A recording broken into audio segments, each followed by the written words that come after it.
right. Good morning, good afternoon, good evening, ladies and gentlemen. Of course, it is a very great evening here in Eastern Africa, and I'm glad that you're watching Afriq 24-hour TV. So, welcome on board. Welcome to Afriq 24-hour TV. This is our daily open a political talk show, a show that gives you an opportunity to interact with the political issues within the country from wherever you are, whether you are in Africa, you are in Europe, you are in America, Canada, Australia, or any other part of the four corners of the world. So Afrique gives you an opportunity to interact and connect with African stories. So as we know, each and every day we are having this kind of show from 10 p.m. up to past midnight, that is East African time, and welcome on board. As we are winding the week, I know today is a weekend, it is on a Saturday, and Saturdays are the political days. As you know, the politicians, the elected members of parliament, the senators, and the people are elected at different levels of the governance. This is a time that they go to the villages. This is a time that they interact and meet with the electorates. And through these kind of meetings, they are making some political remarks that later defines the political ways and the directions in this country. So this week and the previous week, what has been trending, what everybody has been talking of, is the issue of Raila going to AU. And this issue has so far not only affected the members who are allied to Raila, that is the Azimio, but has affected all Kenyans, whether from Azimio or Kenya Kwanza, because if you go to the Azimio side, it has affected what is called the succession. The people who also come from the lakeside, that is Nyanza, it has also affected their succession of who is going to replace Raila. And the same with the opposition politics in this country, knowing that Raila have been the longest serving opposition leader in this country. And on the Kenya Kwanza side, it has also affected the march, because after that, we saw Raila meeting William Ruto in Uganda, something that caused a lot of jitters within the Kenya Kwanza. And people seem to interpret that one as a handshake. And remember, the Kenya Kwanza members voted that they are not going to have a handshake with Mr. Odinga this time round. And this one has left people wondering and asking where Rigathi Gachagua, the deputy president, is, because people don't know what is in his mind. And today we are talking of the Mount Kenya erupting. How is this mountain erupting? I'm having with me my colleague panelist. We are going to try and look at how the mountain is erupting and what is going to happen because of the latest developments. Mountains seem to be wondering which direction do they take. Should Gachagua embrace Raila Ruto unity? Then what happens between the unity between Raila and Uhuru Kenyatta? Somebody who've really been seen as somebody who is opposed in central Kenya. And if Gachagua embraces Raila Ruto newfound relationship, what next for the Mount Kenyan politics? So welcome on board, and if you're joining me for the first time, it is my humble request that you subscribe to our channel. Kindly ensure that you subscribe to Afriq 24-hour TV on the YouTube. And if you're joining me, I know some of you are joining me from Tembei TV or from whichever channel, ensure that you subscribe to Afriq 24-hour TV. That is the only way that you support this program, by just clicking on the subscription button and sharing with friends and relatives. So allow me to introduce my panelists so that they can just say their name, where they're joining from, before we kick off the debate. I'll start from my right. So I can see I have a gentleman there calling himself Mzalendo. So Mzalendo, karibu sana Afriq, na uweze kusalimia watazamaji, and you tell them where you are joining from, and maybe you can give your opening remarks in 2 minutes time. Well, Leo, thank you very much for yet another show. My name is Mzalendo, as you've called me. Some people call me other very funny names like Faldo. Others call me Magufuli. I've got very, very many names. It depends on which political side you are in. So I want to thank you this morning. It's a Saturday morning here it's a Saturday evening here in Virginia. It is exactly 3:15 p.m. in Virginia.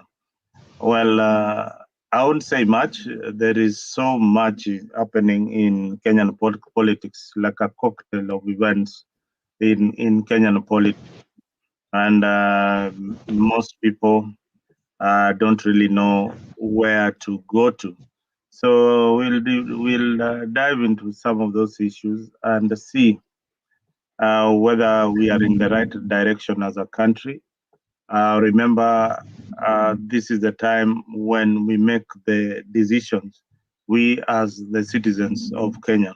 And I would like young people also, who I'm seeing here, like Baraka and Kimanzi, to make the right decision and be judged in the future. So thank you very much. I wouldn't say much. I will say much when the show begins. Asante. Thank you so much, and welcome to the show. We are really hoping to get your opinion and maybe your interpretation of what has been happening in the political arena in this country. So let me move on to the next gentleman there. I can see somebody called Baraka Kalume. Karibu sana, Afrik. Thank you so much. I'm humbled to be part of this vibrant team. My name is Baraka Kalume from I'm currently in Kiambu County, Kiambu town to be specific, and I'm very happy to have joining you here at AfriqTv 24. So many things are happening now in Kenya in the political arena, and I can't wait to dive in to the mountain erupt so that we can see what's going on in the mountain. Thank you. Thank you so much. Let me give it to Boniface Kimanzi. Good evening. Good evening, Mr. Leo from Nairobi, Kenya. Actually, this is a very nice evening. We are having a lot of things to discuss today, and we welcome our viewers from every part of the country and also worldwide. You know, we have followers who are following this channel from every part of the world. We have followers from Nigeria, Ghana, and also USA, Canada, and every part of the world. So we can share a lot of things when it comes to politics, as we know that this is a political show that we are being, that we are focusing mainly on politics that are happening in our country. And specific today, we have a very big topic that we are going to cook. So I welcome everyone who is ready so that we can continue together until the end of this show. Thank you so much. That is Boniface, and I have Mzalendo, and I'm also having Mr. Kalume Baraka. I hope the engagement is going to be so interesting. So first of all, before maybe I pose my first question to my panelist, I just want to play for you a short clip here so that you can be able to interact with what is taking place. Why are we saying that Gachagua is one man who is at crossroads? Or why are we saying that Gachagua is under siege? Something that the former interior PS would say under siege. So listen to this. And Azimio leader Raila Odinga. The deputy president has been on record on several occasions saying that he will never allow any kind of handshake between the president and opposition chief. As our senior political affairs reporter Chris Diary reports, Deputy President Rigathi Gachagua is said to have shied away from the new bromance between his boss and opposition chief Raila Odinga. Take a look. Since the declaration of ODM leader Raila Odinga that he will be seeking the topmost African Union seat, this has left tags wagging in the political divide. Though they have insisted on supporting Odinga's candidature, a section of Kenya Kwanza leaders have been left at a crossroads on the next course of action, especially after they had vowed not to allow any talks between their boss, President William Ruto, and opposition chief Raila Odinga. Well, Mzeskia, we have no business within our government. Hatuna haja na hatugojei wewe, we are not looking for you and we have no time. The last time uliingia serikali ya Uhuru Kenyatta aliharibu wako haribu. Mungetaka akaribie serikali yetu? Mungetaka akaribie? Stop saying that people can force you to come to this government. Forget about being forced or coerced. we are not interested because sisi tuko na kazi ya kufanya. Na sababu nimesikia dada yangu wa Mushomba akisema ati kama iko mkata inakatwa, hiyo mkata iko na William Ruto na Rigathi Gachagua. Kisu ni mimi nimeshika na siachili. Hiyo kisu mimi siwezi achilia. Muniite hardliner, muniite nini. The tussle over the 2022 elections had left the two warring sides going for each other's jugular, with Deputy President Rigathi Gachagua not shying away from reprimanding Raila. Kazi ya kufanya, tumepata rais ambaye ako na maono ya kufanya kazi. Na hatutaki usaidizi kwa huyo mzee. Si tumeweka hali za kumsaidia? Na Profesa Dongo si yako hapo? Si mimi niko? Si Ndende Nyoro wako hapo? Usaidizi gani mwingine angetaka kutoka pande hiyo? Hawa wakae huko wafanye kazi ya oversight. Hiyo watu wakijaribu kukaribia State House, nimeweka mitego kila njia wanaweza pitia, hakuna pahali wanaweza pitia. The DP will go ahead to poke fun on Odinga's arrival at the climate change conference in Nairobi last year. Sisi ndio tumewaharibu. Juzi tumekuwa na kongamano pale. Mimi niko pale, rais ameniambia nikaribishe marais wote wa Kenya na niwapeleke kwake. Mimi niko pale. Nimekaribisha marais, napelekea rais. Nakaribisha, napeleka. Nakaribisha, napeleka. Sasa ile mzee sijui alipitia wapi. Sasa nikiwa nimekaa pale nauliza hii ni rais ya wapi, kufunguliwa ni ile mzee ya maandamano. Bas, mimi unajua ni muungwana, nikamkaribisha namwambia okay, karibu kwa mkutano. Sasa yeye ati anaenda kwenda pahali marais wanakaa, ati akae. Yeye ni rais ya chegani? Hakuna mtu amemchagua. So we are also encouraging bad habits. President Ruto and Raila newfound relationship appearing to put Ruto's number 2 in an awkward position. Just how will Rigathi fit in the new political arithmetics? Chris Dairu, KTN News, Nairobi. It has been established that Embakasi. You've heard that. You've seen that. And maybe, Mzalendo, I'll start with you. You've heard how the deputy president was so serious when it came to the matter of a handshake, of working together, or being close to the president. He spoke about it with some bitterness, if I may say. And right now, things have happened differently. As somebody who understands politics, what do you think is in the mind of Gachagua right now? Or what do you think is the right thing that he should be doing right now? Mzalendo. Thank you, Leo, for that particular question.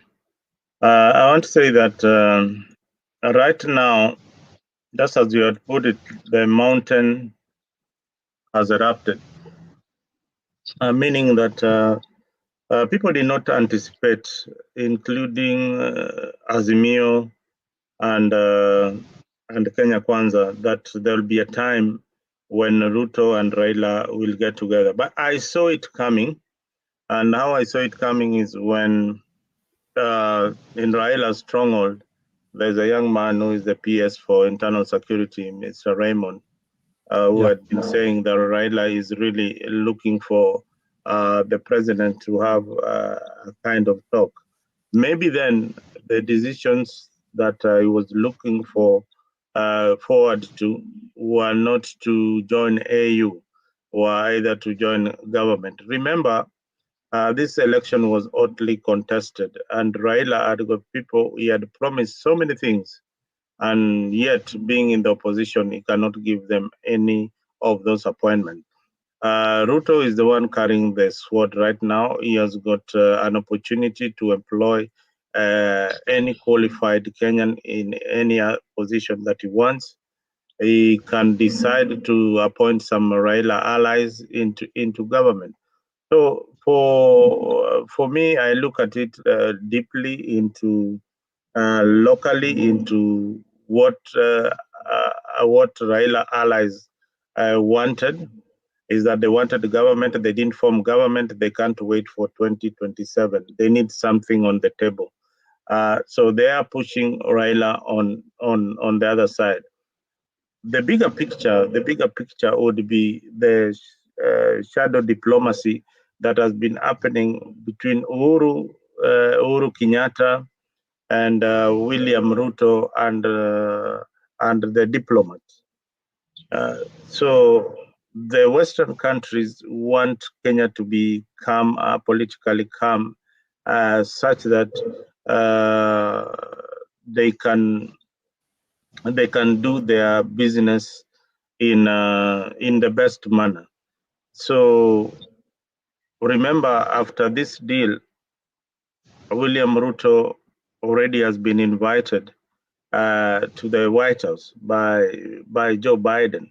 There's no coincidence in that. There is a lot of things that have been, a lot of talks that have been going on.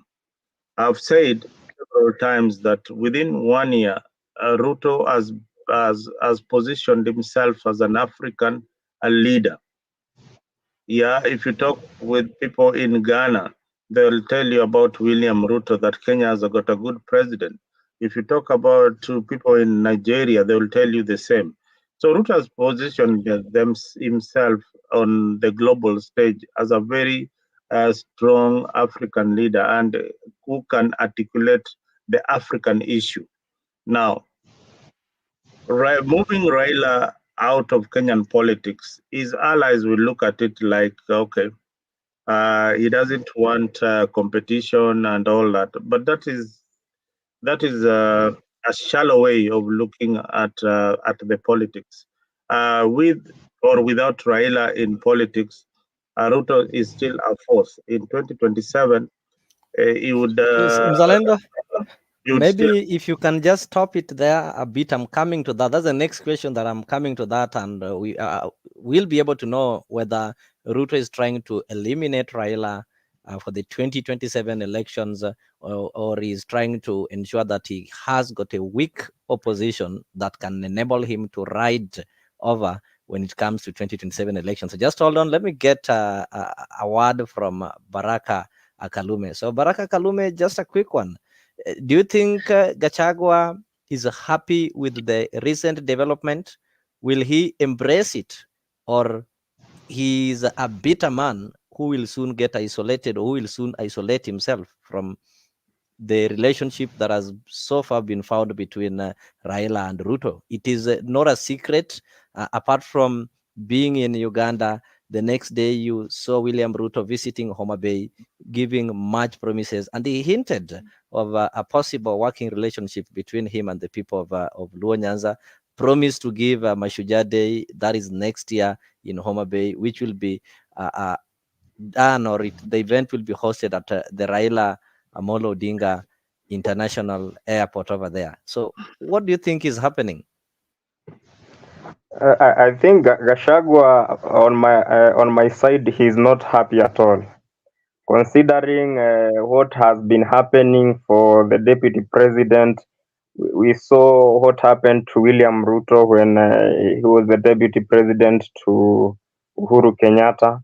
So even if it were you at this moment, I think if you see Raila and William Ruto close to that point, that maybe soon they can start working together.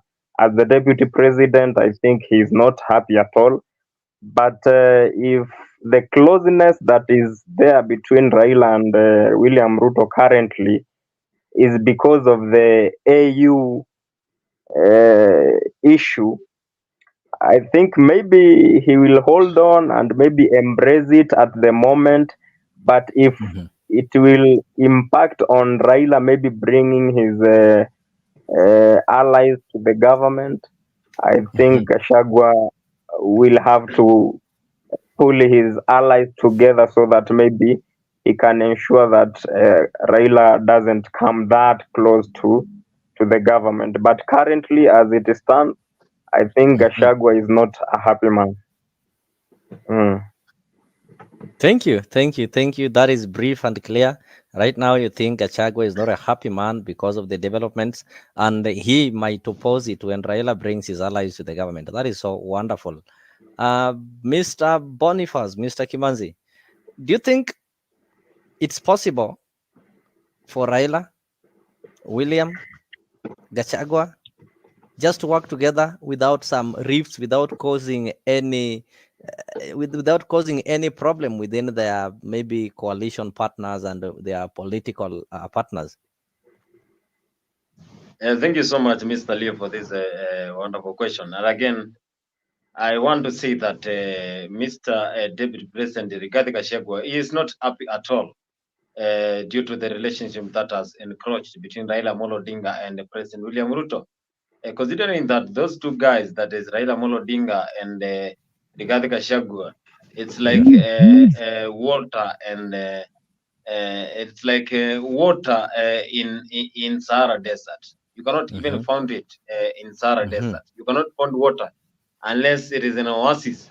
So that means that those two guys, they don't match at all. So as you can see, Deputy President, the way he is addressing the nation, that Mzee, the way he is pointing that finger, saying that Mzee, he has been there to during the reign of Uhuru Kenyatta. He made the government to go astray.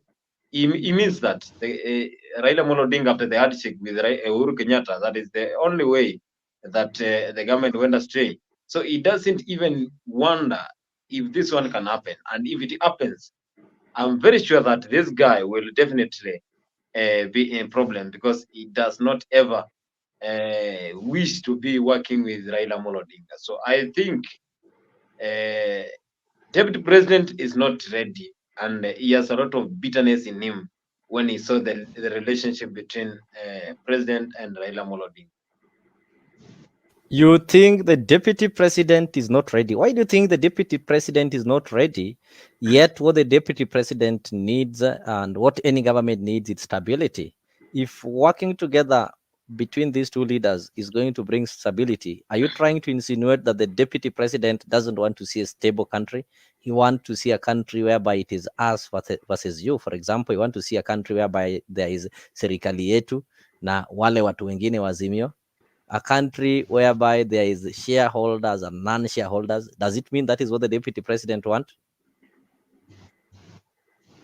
You know, when it comes to this situation now, a deputy president, that is Rigathi Gachagua, he is not even ready to work with Raila Amolo Odinga. Why? You know, this guy, deputy president, believes that they alone, that is him and the President William Ruto, they struggled to get this seat of the president. They were not being given support, because during the election we saw what was happening. The media house, even the mainstream, we saw the features that were being featured in the mainstream media houses, and even the support. It was basically meant for Azimio. Everyone supported Azimio, even the president. So those two guys were alone and the citizens. So he believed that he struggled to attain that seat. And he also believes that the Kenyans, the common mwananchi, believed that these two guys are the best, and they chose them.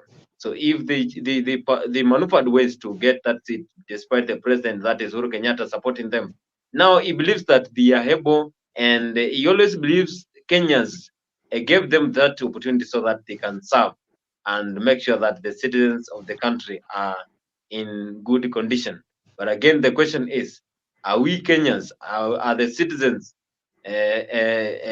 feeling that development that they promised to Kenyans when they were doing their political merry-go-round in the country? Thank you so much for that wonderful submission. To our viewers, I think if you're joining me for the first time, I say the first thing you do, you need to subscribe to our channel. Just you need to press on the subscription button and turn on the notification bell, and ensure you share with your friends, your relatives, your workmates, and anybody close to you. This is the only way you can help or you can support AfriqTv. And secondly, this is an interactive discussion, so you can join us in this discussion. Number one, if you so wish to join the studio, I've shared the link on the comment section in all the platforms. So just use the link there. Then the StreamYard will allow you in the studio, and you will be able to give your views one-on-one. And if you don't wish to join the studio, there's also another option whereby you can type for us using the comment section. Let us know where you are watching or where you are joining from, your concerns, your questions, And any other thing like the compliments or the complaints, type it on the comment section. I'll be able to read them one by one, and through that you'll find that you're going to have an interactive session whereby I get your opinions, you get the opinion of the panelists, then at the end of the day these opinions put together will give us the right direction. So I have this question to you back, Zalendo. Where is the position of the former president Uhuru Kenyatta in this case? He's been so quiet. His name has featured among the people who are also interested in the AU Commission chairmanship. He's also been rumored that he had an alternative candidate, but later on we saw him meeting the former president of Tanzania, Jakaya Kikwete, and Raila also met the same leader. So what is the role of Uhuru Kenyatta in this? Is he a happy man that now Kenya is now getting and moving on together, or he's still bitter, as we always meant to perceive that he's bitter because the election did not go his way? As you can see from the screens there, that was the president. He had to travel. The former president, he had to travel to go and see the current Tanzanian president, that is Suluhu. Then after that, he managed to meet Jakaya Kikwete. They had some tete-a-tete. They talked. Later on, we also see the former prime minister, actually not the former, but because we don't have another one, the second prime minister, Right Honorable Raila Odinga, also met Jakaya Kikwete. Does it mean that there is something that the former president is doing behind the curtain to his brother? Let me tell you for a fact that Uhuru is not out of the international political arena. Once you retire as a president, as you have seen, Obasanjo is still being sought by the UN on so many other duties. I think for Uhuru is doing a kind of shadow diplomatic mission in support of Raila Odinga. He doesn't want to be seen like the one really fronting Baba, but by and large, he's well connected. He cannot support any other candidate if Raila is going for that particular seat. And for people to think that he's supporting Kikwete, I think that is far fetched. And why I'm saying that, because Tanzanian government has not fronted Kikwete for the position. This is a Kenyan propaganda that is being floated around.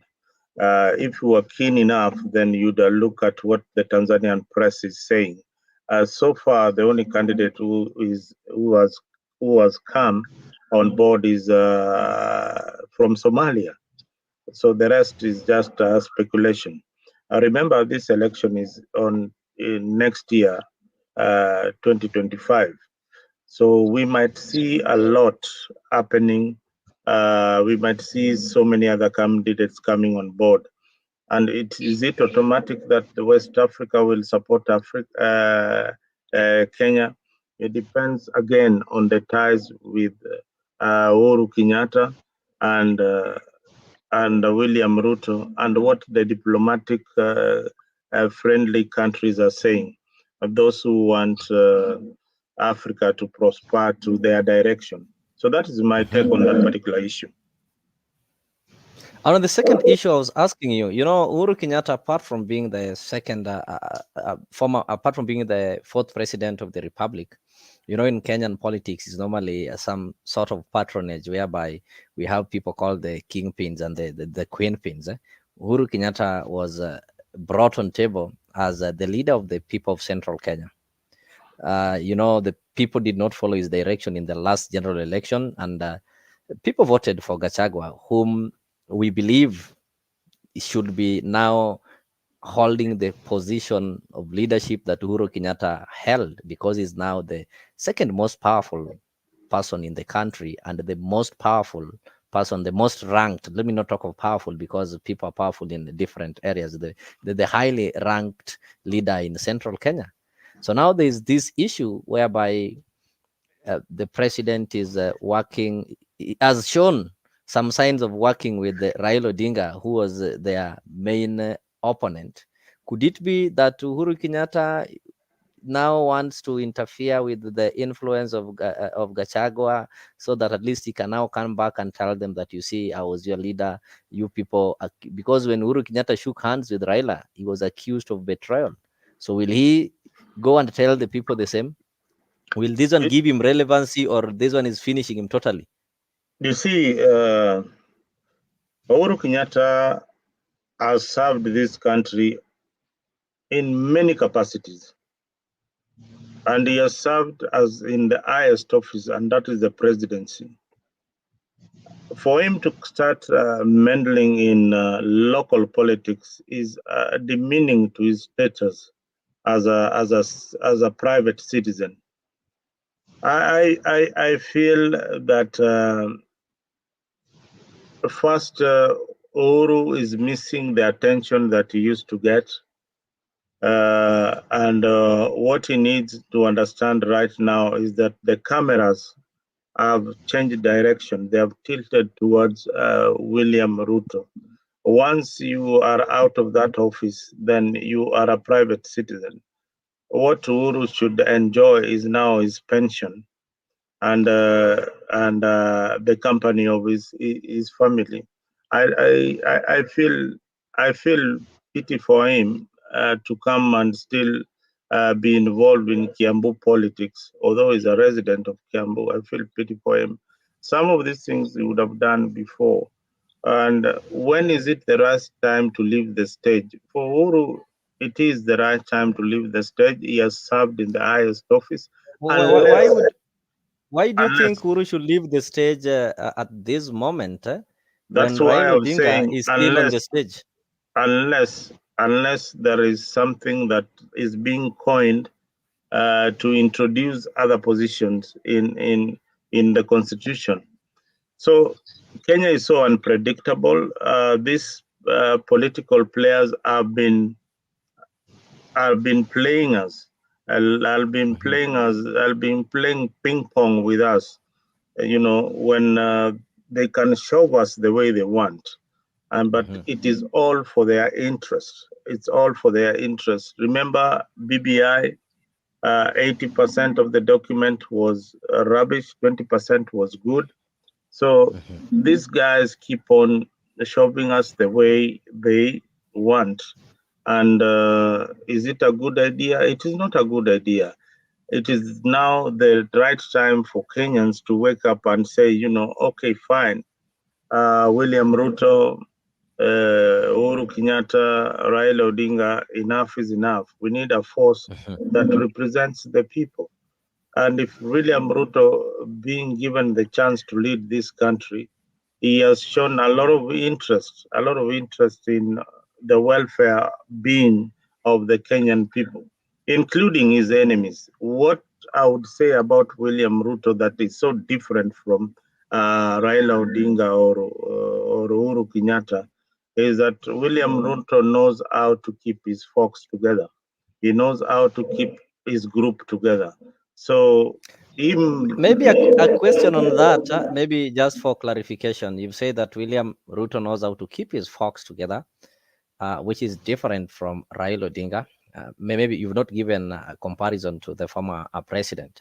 So how do you keep, in politically, we normally have political debts or something like that. And some of these promises are normally fulfilled. For example, when you go hunting and after you've hunted the animal, now people will have to look how you are sharing the hunted animal. But in this case, you go for hunting and you don't get the animal. So how will somebody gauge and rate you that you are able to put the fox together and share it equally? In these two different scenarios, we're having somebody who've been hunting and have never gotten the game, and we're having somebody who went hunting and managed to get the animal, then he was sharing. So how do we gauge somebody's ability to do that when they've not got it?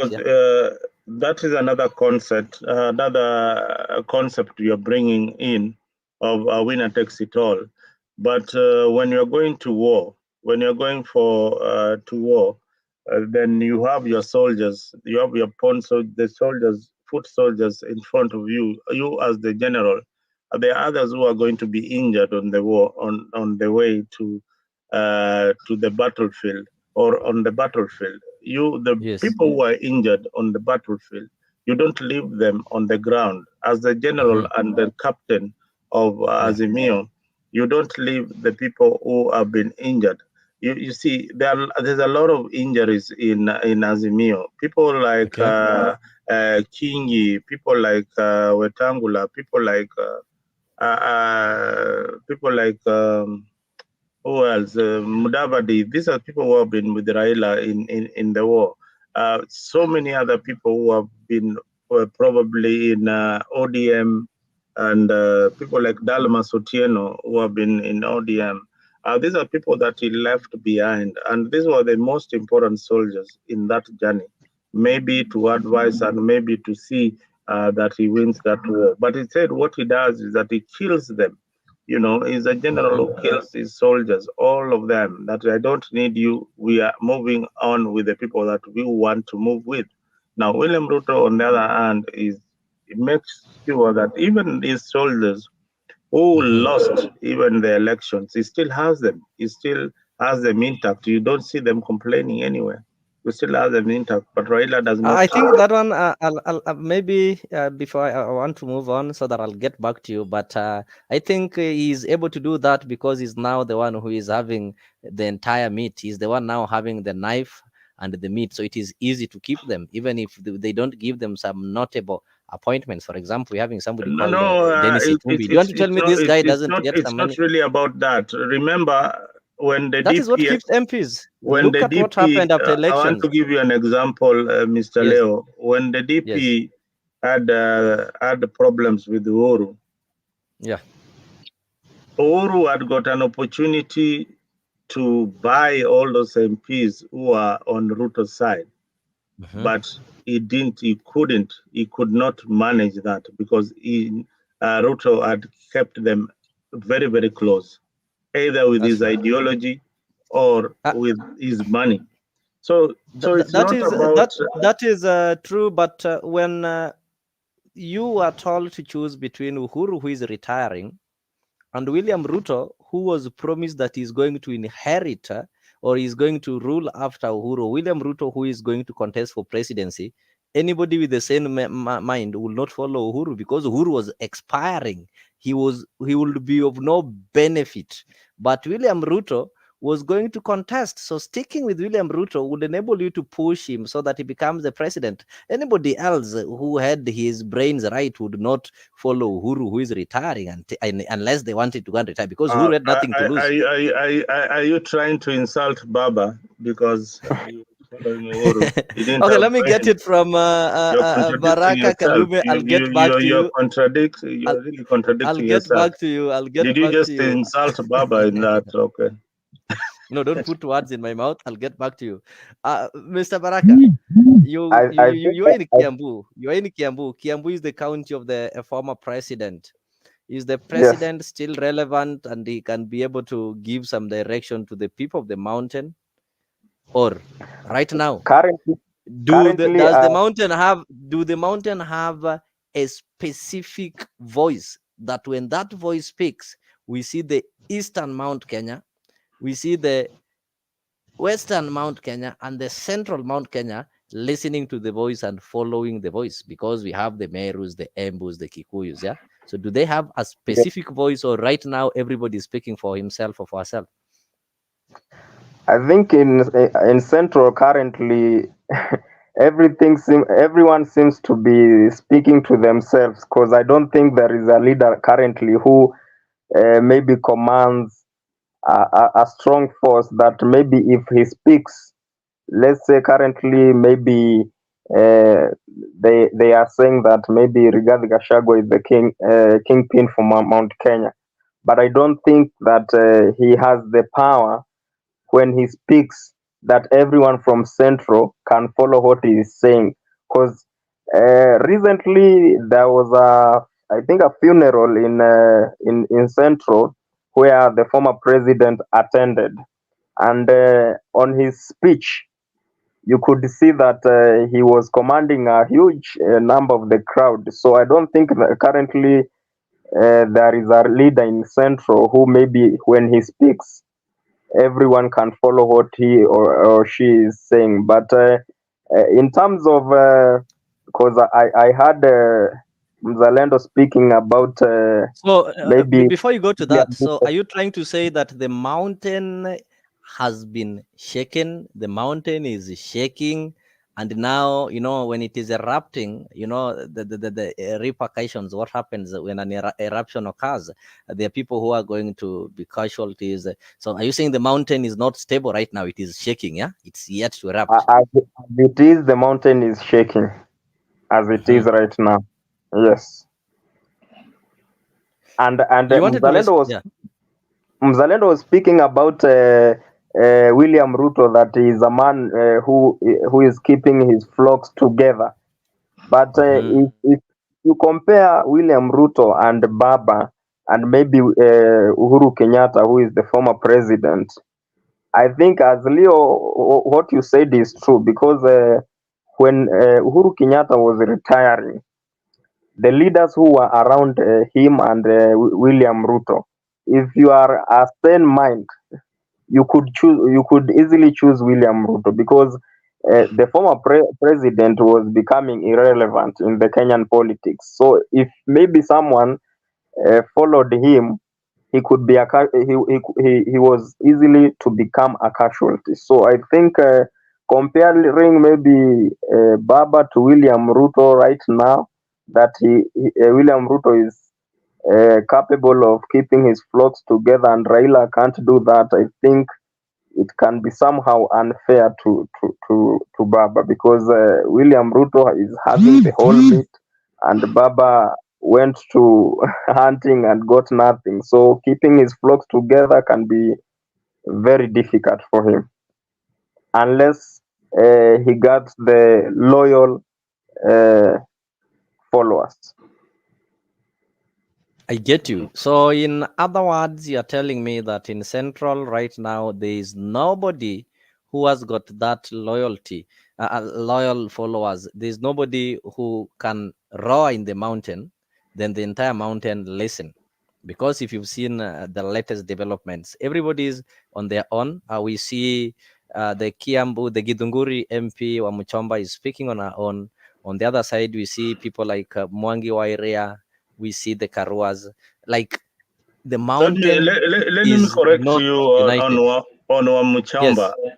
Wamuchomba was a Jubilee supporter, and Wamuchomba comes from Oru's constituency, Oru's county. So look at how he joined UDA very late. These are some of the people who are neither here or there. They really wanted to see what was happening, but he was convinced the last minute that this is the winning team. So he's still having that hangover of Uhuru, just like so many of Kionis and the rest. They still think that Uhuru needs to be respected. He needs to have his space. But Uhuru, everybody respects Uhuru as a former president. The only thing that he needs to do is to go home, relax, enjoy the money, and that's it. We don't need him in the political space. If Ruto needs some wisdom and how to guide the country, then he's a phone call away. And remember, Uhuru and Ruto are neighbors. Actually, it's just a fence that divides them in status. Uhuru can get into status using the back door, and nobody notices, and he will not be stopped by anybody. So these are people who are consulting a lot, and I think that their supporters are the ones who are trying to make it such a big deal that this guy should not leave the political scene. Most people say that Uhuru is too young to leave the political scene, but he has served the country well. He needs to relax. Now we need his wisdom and serve maybe the country in a different capacity in the UN and all that. I think that is that should be my observation in that. you. I'll go to Bonnie. Bonnie, we've been saying this thing that the mountain is now disintegrating. The mountain is moving apart. The mountain is up for grab. And they listen to outsiders like William Ruto than they listen to their own. Do you agree with that?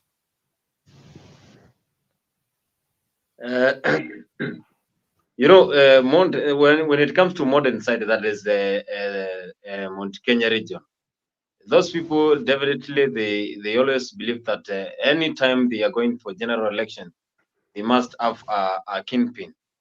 So it came a time when President William Ruto was going through a merry-go-round and giving those manifesto. He captured the attentions of the Kikuyu nation and the entire Mount Kenya region. And after capturing that attention for the Mount Kenya region, they developed trust with him. And after that, they started believing in William Samoei Ruto. And after William Ruto took Rigathi Gachagua as his running mate, so they developed that trust. And after that, they definitely believed in everything that William Ruto said, and that's why they have that backup for William Ruto. And we saw what happened during August 2022 general election. He collected a lot of votes from that region. So they believe in William Ruto, and that's why he conquered that region.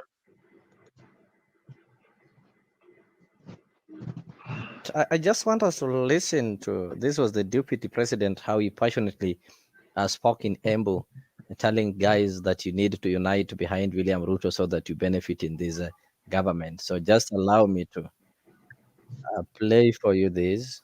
Tuombea mkatupatia kura. Sasa sisi na sisi lazima tukimaliza mwezi moja tunarudi hapa Embu. Kwa sababu mtu ambaye alikuonesha mapenzi, lazima umuoneshe mapenzi pia. Na lazima msaidike kwa hii serikali ya William Ruto. Sasa mkikosa kusaidika kwa hii serikali, mtasaidika kwa gani? Hii ni serikali yenu watu wa Embu. Na nyinyi mlitupigia kura 100%. Kwa hivyo hata kesho mimi nitakuja hapa mbele kusaidia kanisa. Hii ya vyama vya ushirika mkunji, tafadhali hiyo sitaweza kufika kwa sababu sasa nataka ni spend time kanisani kesho. Nikae na Wakristo tuombe pamoja, si ndio?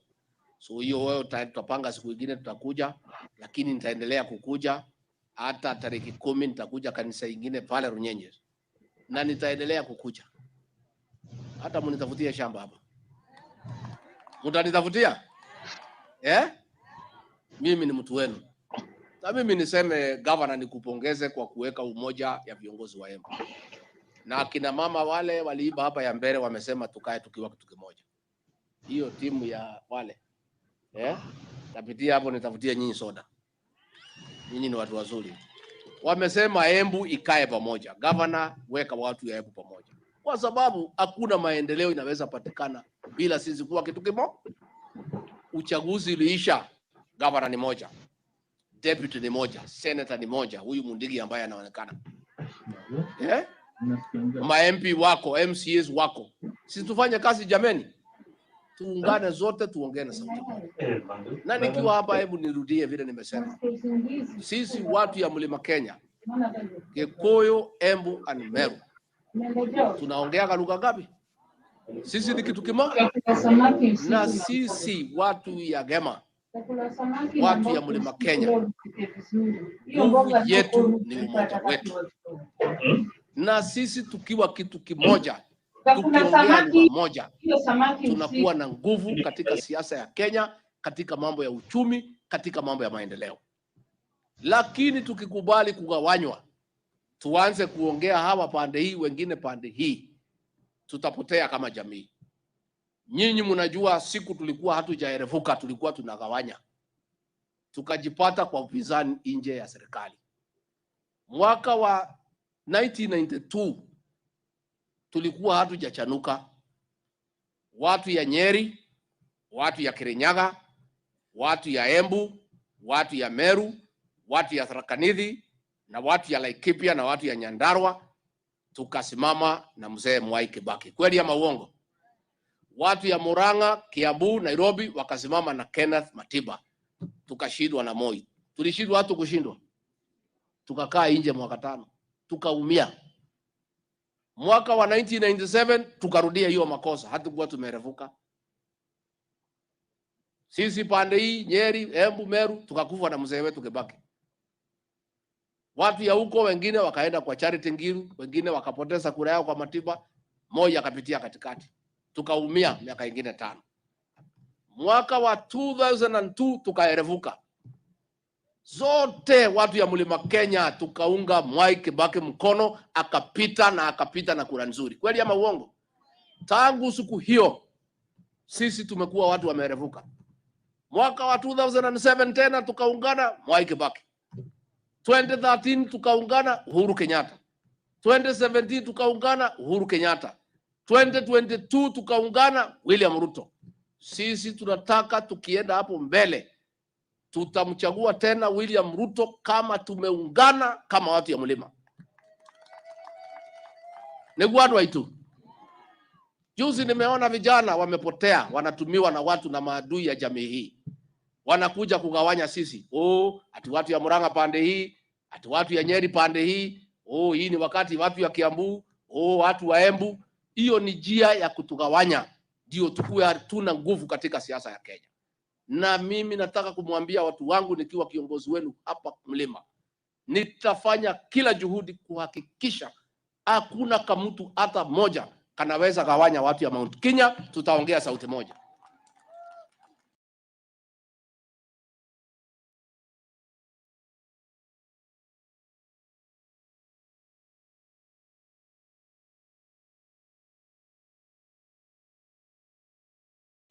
I think, guys, you've heard that.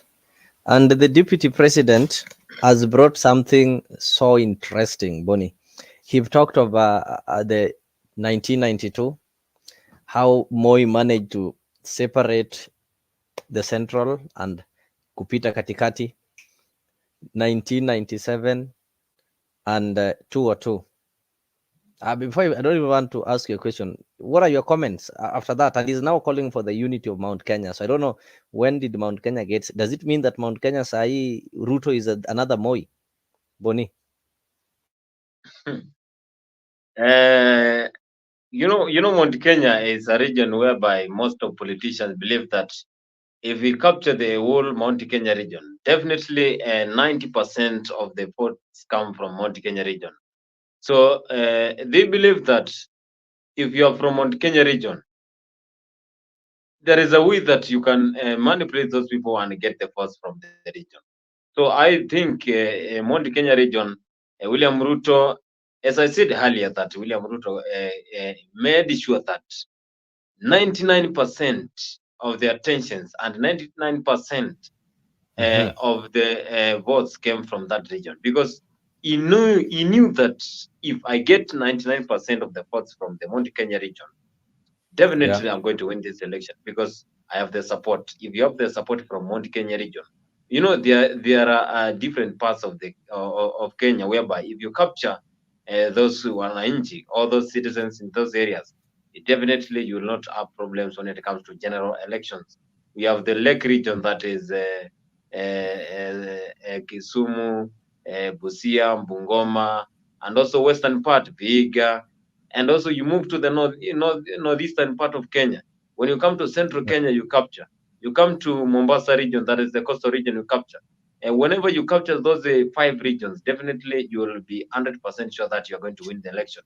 So William Ruto made sure that he captured all those areas, and he made sure that whenever he gave all those manifesto, he made sure that everything that he says will be able to attain. I will be able to capture and will be able to give all what it entails when it comes to Mount Kenya region. And he penetrated in between those two guys. And we knew that despite the support from Uhuru Kenyatta, Azimio, Raila Odinga was supported by President Uhuru Kenyatta. So Uhuru supported Raila Odinga. And that was a sign that Mount Kenya region could give Raila Odinga. But again, William Ruto, he penetrated in between them, and he got a lot of votes from that region. So that means that Kikuyu regions nowadays, they are not the Mount Kenya region we knew in 1992, 1997, and also 2002. There is some division there, and that's why now they need to get a kingpin who will be replacing them and making sure that everything that he does, it is in correct order. I remember in 1992, you know, I was good in history. What happened in 1992 is Moi was the president those time. You know, there was in the introduction of the single party system, and after that single party system, that was the Kanu. A lot of leaders rejected the single party system, and they advocated the introduction of multi-party system. And we knew that there were likes of James Orengo, there were likes of Kijana Wamalwa. Those are the leaders who were involved in that single party system. They wanted to get the multi-party system, and it is only by multi-party system that ensured that we have a lot of political parties. And again, introduction of multi-party system, it is the one that yielded a lot of votes. And again, in 1997, Moi could not have won that election. I saw the rate at which the competition was, and again, because the multi-party system was introduced in the country, then KADU, then KANU, which was led by Daniel Teacher Moi, the late president, it had a lot of problems, and now that shows that Mount Kenya region, they have started to come together, and that's why they won the election when they come in 2002 when they supported late President Emilio Mwai Kibaki. I get you. Mzalendo, I hope you've listened to the speech of the deputy president. He took them back to history. In 1992, when we had Ken Matiba and the other guy, they lost, according to him as a Kikuyu, because they were not united. That is Matiba and Kibaki. They did the same mistake in 1997, and Moi managed to sail through. And he believes it's because Mount Kenya wasn't united. Then in 2002, they united and they got it. So could it mean that William Ruto, having learned from the footsteps of Daniel Moi, realized that because Mount Kenya, politically, you can't dismiss them. They have numbers. That's a matter of fact. They are well established politically. They will always marshal their members to vote, whether they are people of, it depends with the level of economy, the middle class or whatever. Everybody in Mount Kenya, even the people you call Chokora, vote. Does it mean that William Ruto have learned that and now he's using that one for his own benefit? He knows very well that if you allow Mount Kenya to be united and have one specific leader they listen to as the mountain, then you are likely not to be a president, or you are likely not to rule them, because they will unite, they will organize themselves and have a candidate. So does it mean that William Ruto is now shaking the mountain, causing some, ensuring that the mountain is not united, the mountain is divided, so that he can be able to rule? Did you hear me, Mzalendo? I heard you. I heard you well. Okay, I heard you well. Thank you very much, Leo. Mount Kenyan politics has been very, let me say, they're the most tribal community that we have. That is for a fact. They vote based on what majority are saying. And whatever Gachagua was saying is very, very correct. Ruto is a unique kind of president. You have seen him going to areas that largely didn't vote for him, like in Nyanza, trying to unify the Luo community, or trying to bring development politics in Nyanza. This is unlike his predecessor. Uhuru Kenyatta came very, very late into the game. Likewise to Mwai Kibaki. So what is he doing differently? He is trying to unite this country in a unique manner that most of the tribal or the kingship, the king's men or kingship proponents don't really understand. For Gachagua, Gachagua relies heavily on the unity of Mount Kenya. Ruto has already united the Rift Valley community, the communities in Rift Valley. All Ruto needs is Central voting for him partially, Nyanza voting for him partially, and Kambas voting for him partially, and Coast people getting his chunk of vote. So he will not be like Anadeni Amuntu. In 2027, Ruto will ask you a question whether Gachagua, mimi sina deni yako. I don't really have, but Ruto is not that kind of man. Also, he's a Christian. He'll keep. So you want to tell these other people have not been Christians? I don't think Christian is just a faith. Ruto will keep his promise. And why am I saying that? Ruto will keep his word as a Christian. He will keep his word. He will not lie that, you know, Gachagua, I will not support you or something like that. He will not do that. He will definitely support Gachagua. So people are reading. But that is not part of agreement. Do they have an agreement that will support Gachagua? You know, when we had Uhuruto, that agreement was in public, and people will say kumi yangu, kumi yako. In this case, we've not had something of such sort. Because first, it is irrelevant to say it, because once we start saying it, then it means that the other person starts campaigning for his other 10. So they have decided not to say kumi yangu, kumi yako, meaning that we don't know who is going to betray who. So let us keep the cards in our chest. Let us keep them guessing. It is not, and then politically it was wrong, because why would they start saying that? That will make Gachagua so unpopular, and the Kikuyu community so unpopular. So it will just like it would be, you know, Kalenjin Kikuyu, Kalenjin Kikuyu, Kalenjin Kikuyu, Kalenjin Kikuyu, like that. They don't want to play that kind of game in politics with the Kenyans. Soon it's going to erupt, just like the mountain is going to erupt, because let me tell you, nobody will vote for a Kikuyu president come 2030. That one is out completely. They should not even think about it. How? Kenyans will tire. This is the last circle of the Kikuyus in leadership in terms of the presidency.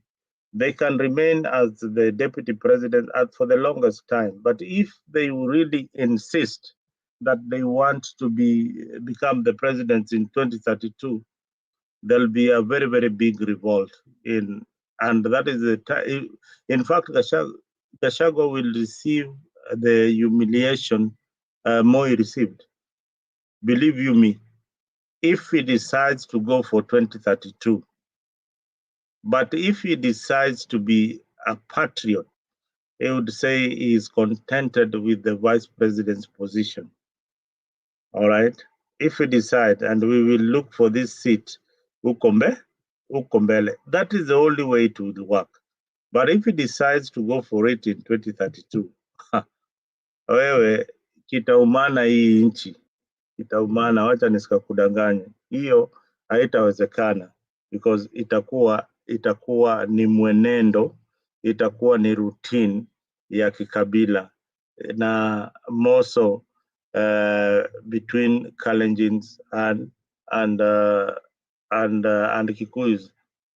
Even the development partners will not agree to that. I see. Let us wait for the time. Time will tell if this one is going to happen. So Boniface, you've just heard. This one, according to Mzalendo, is going to be the last time, like Uhuru Kenyatta is going to be the last president we are seeing. Maybe in many years to come is when we'll see a Kikuyu contesting and becoming a president. Do you agree with that, or you still think that next elections, the GEMA or the Kikuyus can still collect themselves? Let me just add something. Let me just add something before Bonnie comes in. Proceed. Uhuru Kenyatta saw this, and that's why he invited he's called Raila Odinga on the table, and that's why he decided to support Raila, so that it should not look like, we are playing this game with this tribal card because we have got numbers. So that's what I wanted to say. Sorry. Bonnie, do you agree with the Mzalendo that this is the last time that maybe Uhuru is the last one?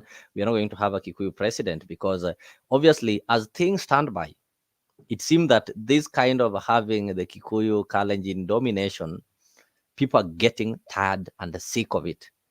And if you look at the political landscape the way it is, that is why we are talking about the mountain erupting. The mountain has always been cemented together in a point whereby they only need one community. Let's say, for example, a Luo, a Loya community, or a Kalenjin community to produce a president. But as it stands currently, for the first time, 1 million, I'll say 1 million plus, because we are not only having Kikuyus in Kiambu or whatever, we're having Kikuyus in Nairobi, we're having Kikuyus in some other parts of the country.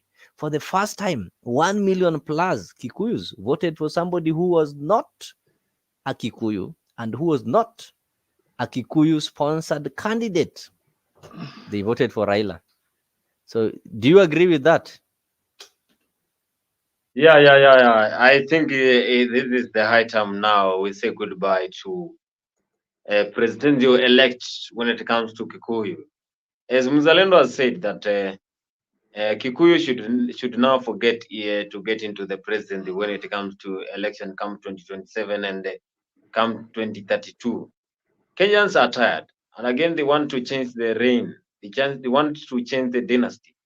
So Uhuru Kenyatta was the last president when it comes to Mount Kenya region, and that's why Uhuru Kenyatta was supporting Raila Odinga. He knew that it will be very tough to get that position for any other Kikuyu leader come 2022, 2027, and 2032. So I think Uhuru Kenyatta knew everything. So William Ruto got a lot of support. Actually, that was very massive because we saw he was collecting over 70% from every constituency when it comes to Mount Kenya region. So that shows that Kikuyus are ready and wanted to change this leadership. And that's why they supported William Ruto 100% sure from that region.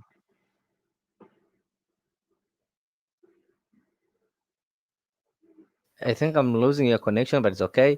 So, ladies and gentlemen, just to welcome you, the ones that are joining us now. This is Afriq 24-hour.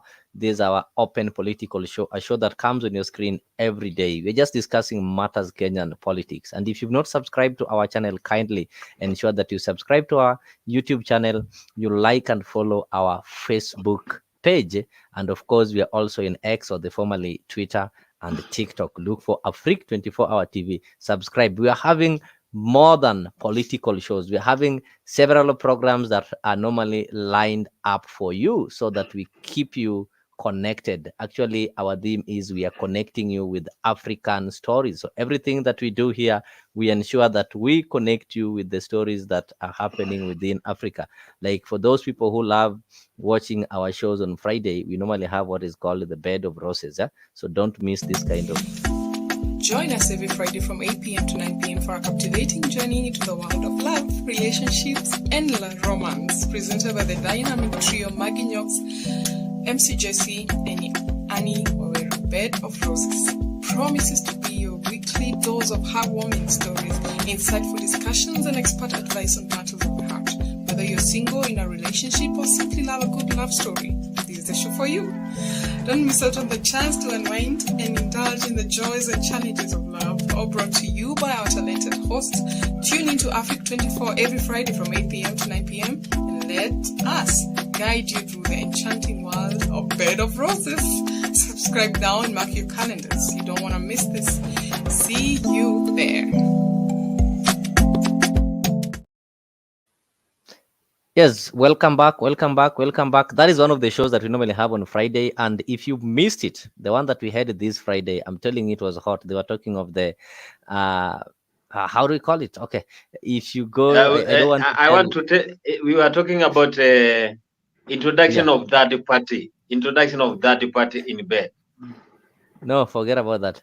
The bedroom matters, part 2. So I want our viewers to go to the YouTube channel and search for just go to YouTube, go to the search engine there, type Bed of Roses. Then you'll find it on Afrique 24-hour TV. Watch it till end. It was only 1 hour 30 minutes. I'm telling you, you will never fail to follow it again. Karibu sana. I can see Goodyear. Happy to see you. And welcome to today's show. I can see you're saying it's better late than never. Yes, you're not that late. Karibu Koech Collins. What is Koech Collins saying? Koech Collins is saying that, and for the first time, Kikuyus went against the wishes of then thought kingpin Uhunye. Mzalendo, who do you credit for this? For the first time, Kikuyus went against the wishes of their so perceived or so believed to be the Mutamaki. That is Uhuru Kenyatta. For the first time. And they took an outsider called a kingpin. You know, this is a community that is always preserved. Matters culture, matters politics, matters religion. And actually, when you talk of the African religion, the one that we are practicing here in Kenya, Kikuyus are having one of the most established religions. Maybe Luos are also having their Legio Maria and something like that. But these guys are normally organized. But for the first time, what happened? Does it mean that Daktari, I know you call him Daktari, is a smart politician? You've just answered the question. Daktari is a smart politician. I think he doesn't play in when he gets into a political arena, he knows what to do in each and every area. So for the first time, Kikuyus voted for an outsider. Yes, they voted for an outsider because the outsider was telling them things that they want to hear. Yeah, they didn't vote for an outsider because William Ruto was not popular. It was kind of a sympathy vote for William Ruto, who had actually helped their son become the president. Remember, Leo, William Ruto did not join Uhuru very easily. I remember it was a last minute decision. It was a last minute and the people in Mountain already had people like Mudavadi. It was a last minute decision, and people whisper that he was paid some money. And remember, the same William Ruto also wanted to work with Raila. So Raila, for me, we would not be having a Ruto presidency at this time, but we would have probably had a Ruto presidency after Raila's presidency. Why am I saying this? Ruto sought support from Raila, and Raila gave him his back, and instead went with somebody who was in power called Uhuru Muigai Kenyatta. Which support was it? Which kind of support was it? You see, when we were going to 2000, is it 2000 and Ruto was 2000 and what election? That was 2013 elections, huh? 2013 elections. 2013 elections. Ruto wanted to work with Raila Odinga in 2013. They had so many meetings that didn't bear any fruits. Some people saying Baba did not agree to the agreement with William Ruto. Had he agreed in that particular agreement with William Ruto, he would have ended his term as president of the Republic of Kenya. Now, the other chance that he lost is when William Ruto was being sidelined by Uhuru Muigai Kenyatta. That was an opportunity for him to turn his back on Uhuru Kenyatta and join hands with William Ruto. He also didn't calculate that. Because he doesn't use data. He doesn't use science. You know, sometimes you need to use science and data to know where the politics is and whether you are going to win the elections or not. So they never use science and data on that. Adi just said, Ruto had reached a point whereby he was ready even to become the deputy of Raila Odinga, so long as Uhuru Kenyatta is not on the way. Yeah, that is my argument. He would have come because they had pushed him to an extent that when Gachagua he was ready to become a deputy again, eh? Yeah, he was ready to become a deputy again. But did Baba take that chance? He didn't. He lost it completely because he was already being in government in court, and he didn't see it. Yeah. So that is the reason why I feel that Baba sometimes his calculations are always wrong, and mostly his advisors, the people who advise him, they don't tell him the truth. They don't actually tell him on his face that. I was writing somewhere today that Baba lacks somebody who is close to him who can tell him, "Hey, mzee, hapo unaenda mbaya." Apart from his wife, I don't think there is anybody who is as strong as he is politically within his camp who can tell him, "Hey, no." But previously, people like Kajuang, people like we see people like Professor Adams Olo, Professor Makau those are weak political advisors.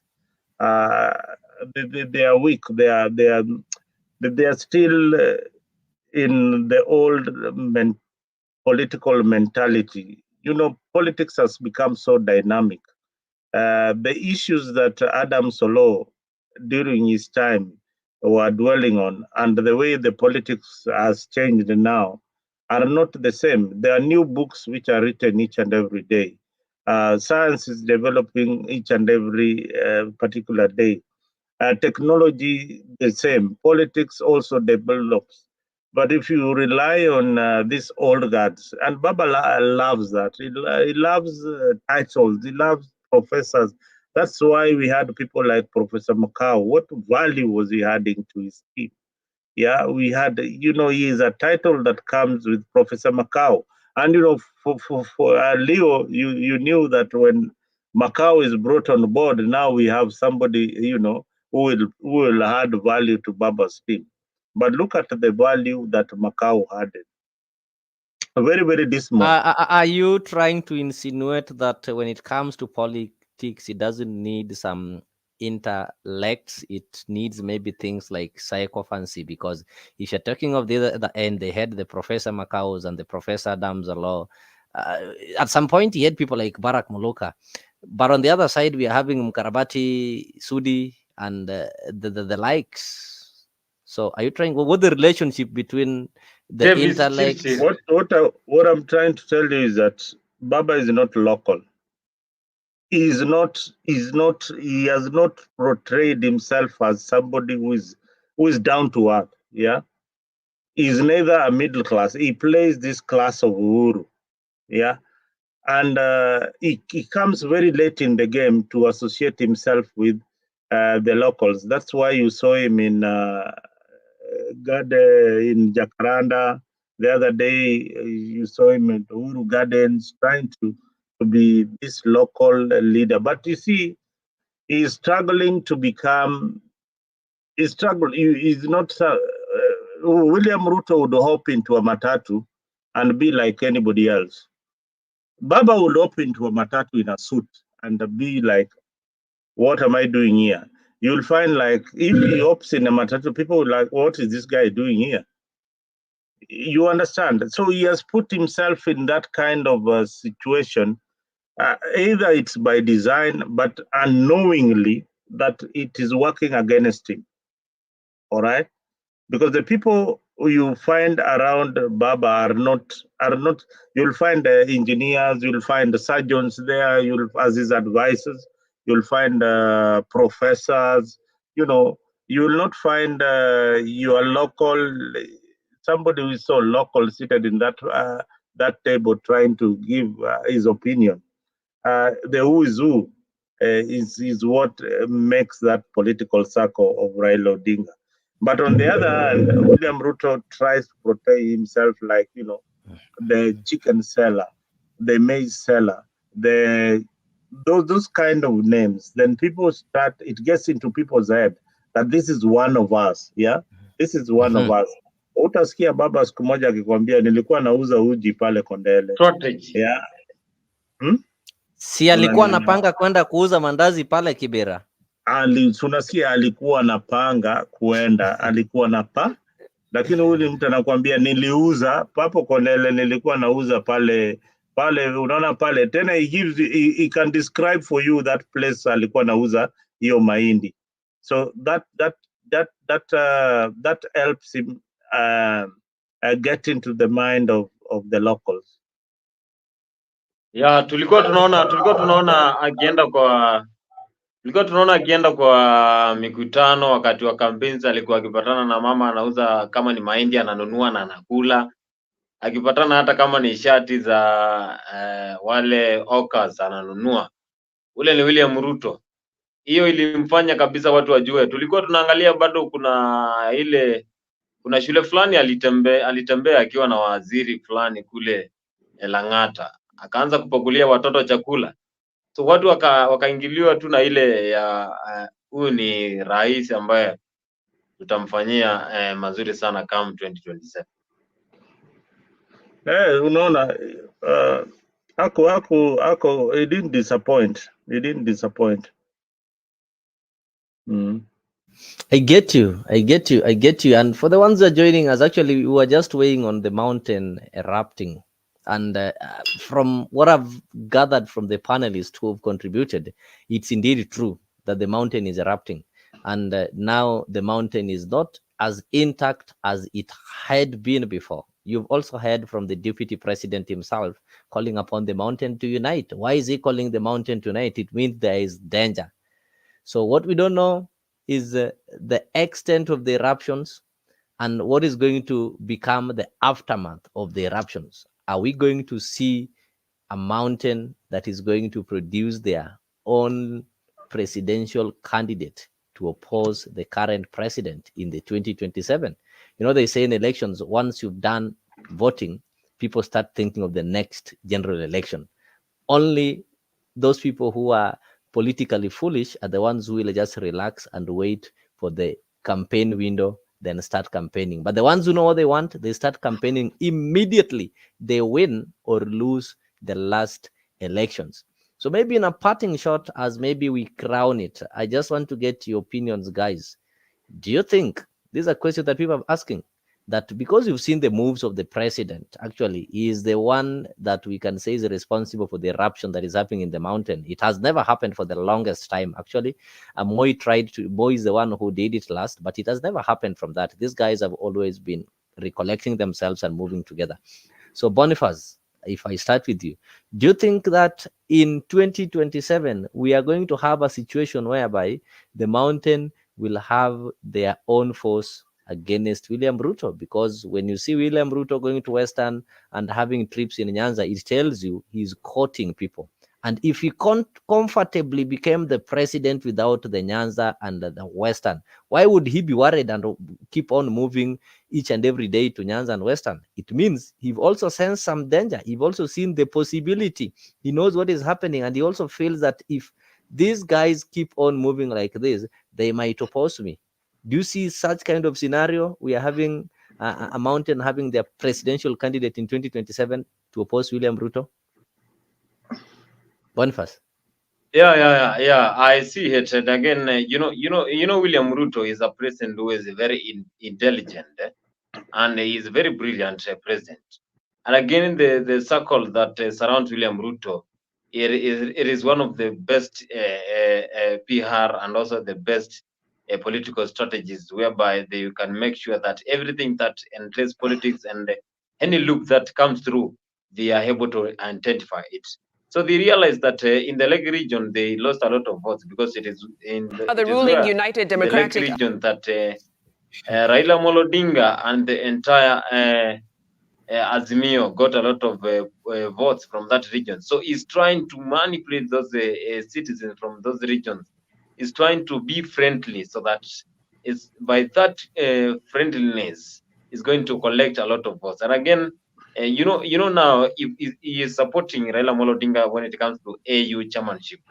Now the Kikuyus now are worried because they know that if this guy is supported to join AU, definitely after 5 years is going to be out of the politics. So it will be definitely a sure bet to Uhuru.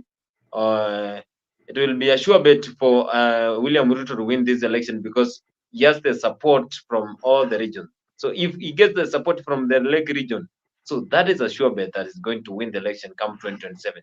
So he's trying to be friendly to these people from Lake region. And again, supporting Raila Odinga is one of the best strategy that he has and improved, because that relationship between him and Raila Odinga will make him collect a lot of votes. And again, anyone who comes to vie come 2027, if William Ruto is going to make sure that Raila joins AU, then he will not even be close to what percentage William Ruto will attain come 2027. I get you.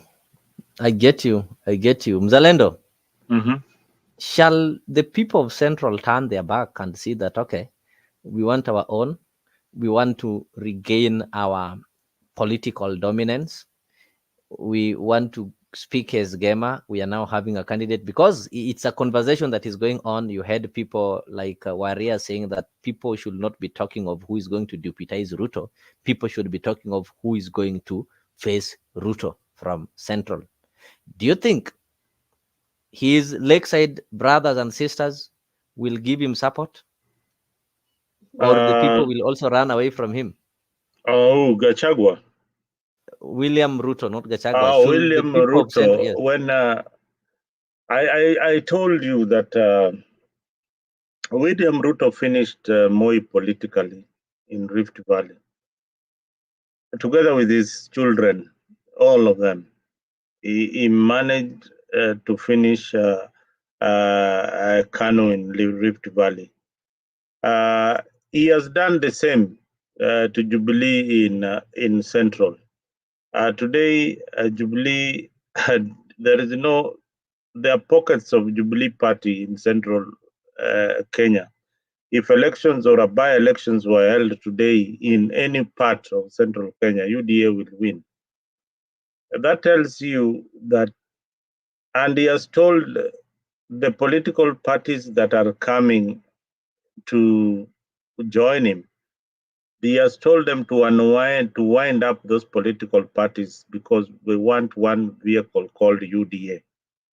Those are the conditions that you have to come up and join my political party called UDA. There is no, when you join UDA, you become a UDA member. You don't come there with your political party. That is why it is making it very difficult for a coalition like maybe Wiper would want to work with UDA, but they are coming as a party. You have to wind up your political party. Now, look at his base in Rift Valley. His base in Rift Valley is UDA. UDA. And look at the numbers that he brought in. Like almost 99% are UDA. 99 point something percent of those who got elective seats in Rift Valley come from his political formation. That tells you, even as he exits the political scene, they have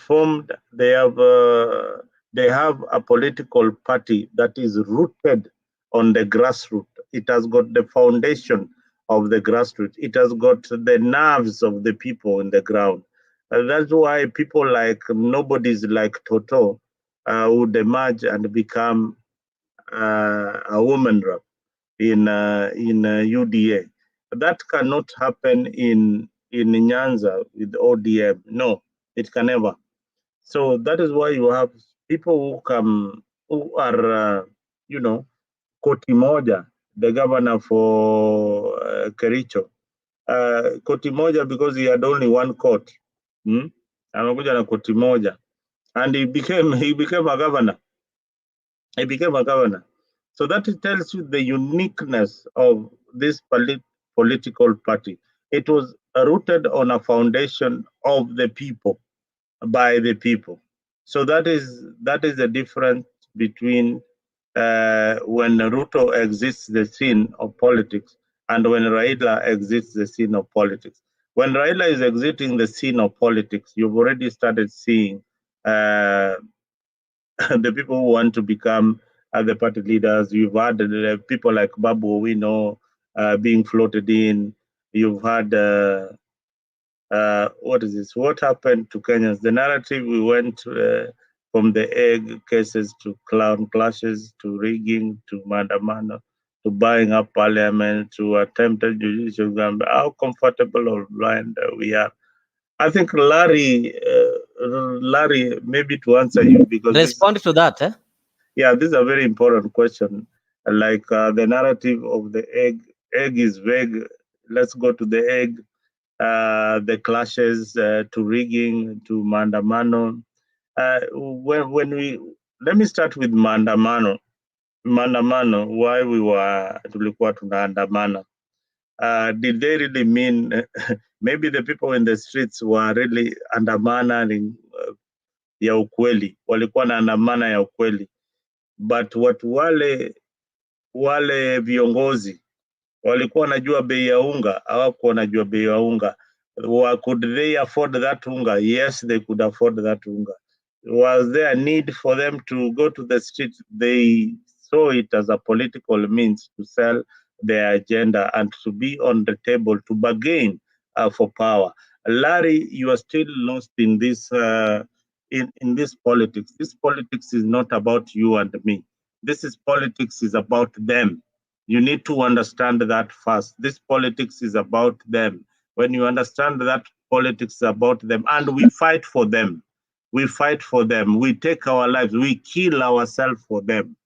Yeah, so the day you'll come out from them is when you'll understand that you are on your own. You are on your own. There is nobody. You elected a leader who went to parliament with your vote. You knew that is going to be compromised, or you didn't know that is going to be compromised. So some of these questions like leaders are being compromised. We are the ones who made those choices. Maybe there was a better leader out there who could stand with principle. But since you voted on tribal lines, you voted for this man because he's affiliated to Baba or he's affiliated to Kalonzo. He went out there and he was bought. So who are you complaining to?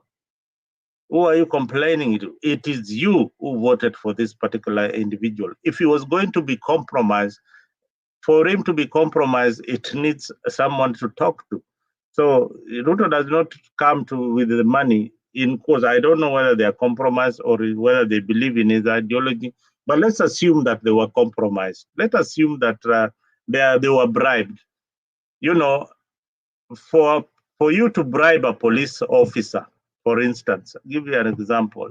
For you to bribe a police officer, he must approach you that mimi nataka kakitu kadogo ndio nikuachilie, si ndio? Na ukikubali, you've got an option. Nimekataa, sitakubali. How many MPs refused to be bribed? So many.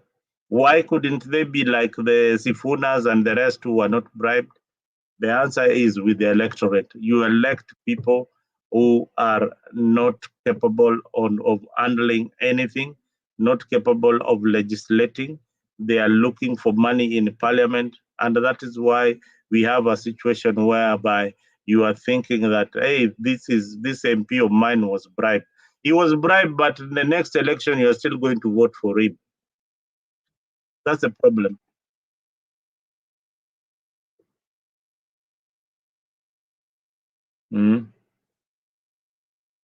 I think, Larry, that is well responded to. That is well responded to. And Mzalendo, you are still explaining to us the fact how you think that the people of the lake are really going to get convinced so that they can be able to join this other side. And the next question that I'm asking you, shall the people of the lake and the one in the western join William Ruto, and the people from the central have their own candidate? Will William Ruto manage them? I want to give you a very simple answer. William Ruto, without the presidency, managed to get so much votes in Western without being the president of the Republic of Kenya. William Ruto, without being the president, managed to get seats in Western. Remember that. Remember that. In Luo Nyanza, is now penetrating with the presidency. And what are my Luo brothers saying, like Leo, that, Kalonzo is not strong enough. So who is your candidate? Who's your candidate? You are just buying time.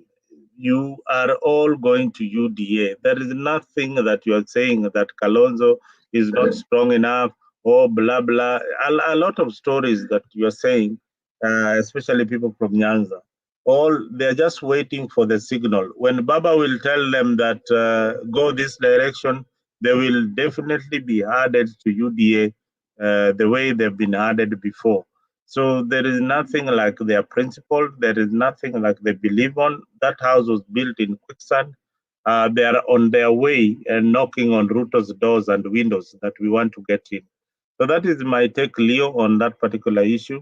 Nyanza is really warming up to join Ruto in his government, and they don't mind. They don't care what Kalonzo or the rest would say. But they, so long as they will be in government, there'll be no problem. Leo, you've said you've had in so many quarters, so long as Baba is happy, then what is it? We are okay. So one last question. Before I make a final comment, what is the purpose of Kenyan elections if we are just going to end up with rigging and bribery? Mzalendo, you can respond to that. Yeah, I want to respond to it. One last question. What is the purpose of Kenyan elections if we are just going to end up with rigging and bribery? First, in the last elections, there was no rigging. And if there were rigging on both sides. In Azimio and both in Kenya Kwanza. It is now the better thief is the one who won the elections. So the story of rigging and all that starts from the political party. When they do sham nominations, that is rigging. When you are rigged out, that is still rigging. That is still stealing from the people's will. Then when you go to the national stage, when rigging happens at the national stage, both IEBC are compromised. Just remember this. You started the journey on the same note, and you are rigged out when it comes to the national election. Bribery is your cautious, Larry. It is how you are brought up. If you are brought up knowing that it is a norm, it is a way of life, like in some quarters in Kenya, majority, if we celebrate graft, if we celebrate people of watch. We celebrate people who have stolen money from government. Then bribery becomes the order of the day. Larry, if you are stopped by a policeman and you give a bribe, if you are driving or if you are in a matatu, hujafunga seat belt and you are told, hey, nitolee hiyo 50 bob ama 200 shillings, you are also part of the problem. So if you have done that and your conscience is, if you have not done that and your conscience is clear, then you are a right citizen. I may ask you that question that since you've been in Kenya, since you've been or wherever you are, have you ever bribed a police officer? Or have you been in a situation whereby you needed to compromise a government official for services and you did it? So personally, I will tell you, yes, I have bribed a police officer. Was I part of the problem? Yes, I was part of the problem then. Is my conscience clear now? It is more clearer that I was part of the problem and I want to offer solution to the problem. I hope I've answered your question, Larry. Maybe my friend Bonnie can attempt before he drifts to sleep. Yeah. So I think Kenyans are tired. From that question that was posted by Larry, I think Kenyans are tired. So they don't believe that voting for general election will make any difference, because at the end you'll hear that the election were rigged and there was a lot of bribery, there was a lot of things that were taking place when the election were taking place. So I think Kenyans are tired and they don't believe in voting again, because whenever they choose their leaders, a lot of things happen. We saw what happens in most of constituencies when the elections was taking place. There were changes in forms 34A, 34B, C. So what does that show? It shows that a lot of malpractices happen when it comes to general election, and that is the only thing that makes a lot of Kenyans. I have heard a lot of Kenyans saying that come 2027, they will make sure that they are not going to vote because they are tired. They are tired by voting for their president, and again after voting, at the end of the day, they are going to be given a different leader. So they think the system determines who is going to be the next leader rather than voting for the general election. So they are now most of Kenyans are now believing in the system more than going to the fiscal activity and voting for general election. So there's no need to have a general election. According to most of the statistics, tells that most Kenyans don't believe in general election nowadays. After what happened in 2007, 2017, and also 2022. Yeah. Maybe before Leo comes back, we have somebody who's new here, not really new, Jacorando. Jacorando, we are trying, please introduce yourself and tell us if you're ready. And if you don't want your camera on, then we can allow you also to be in that particular situation. We are again back to the political talk in Africa. And there's a lot of engagement coming from the panel, from the comment session. Karibu sana, Mr. Jacorando, and introduce yourself. Hey, thank you, Mzalendo. I appreciate that. Yes. My name is Jeffrey Okello, obviously, aka Jacorando. Okay, I'm from Corando, so that's why Jacorando is just like Luo and Jaluo. Okay, so, so that's how the prefix Ja comes in. But nevertheless, it's a very good conversation going on. I think I know Nick for a long time, okay, from my childhood days to present. So for him to host this show is actually a big commitment and the love of his country and the loyalty that he wants. And also at the same time, the great expectation that he misses for the kind of Kenya that we want. right? So thank you, Mzalendo, for doing this and having this show. And also thank you for the other speakers as well, devoting your time, discussing your national matters and how it affects people. And that it starts from this, democracy, a young democracy like Kenya needs this kind of conversation, especially from the youth, so that they can chart their way forward past all these mishaps that they have had in their electoral systems. Uh, so anyway, in terms of, I see you're written the mountain erupts.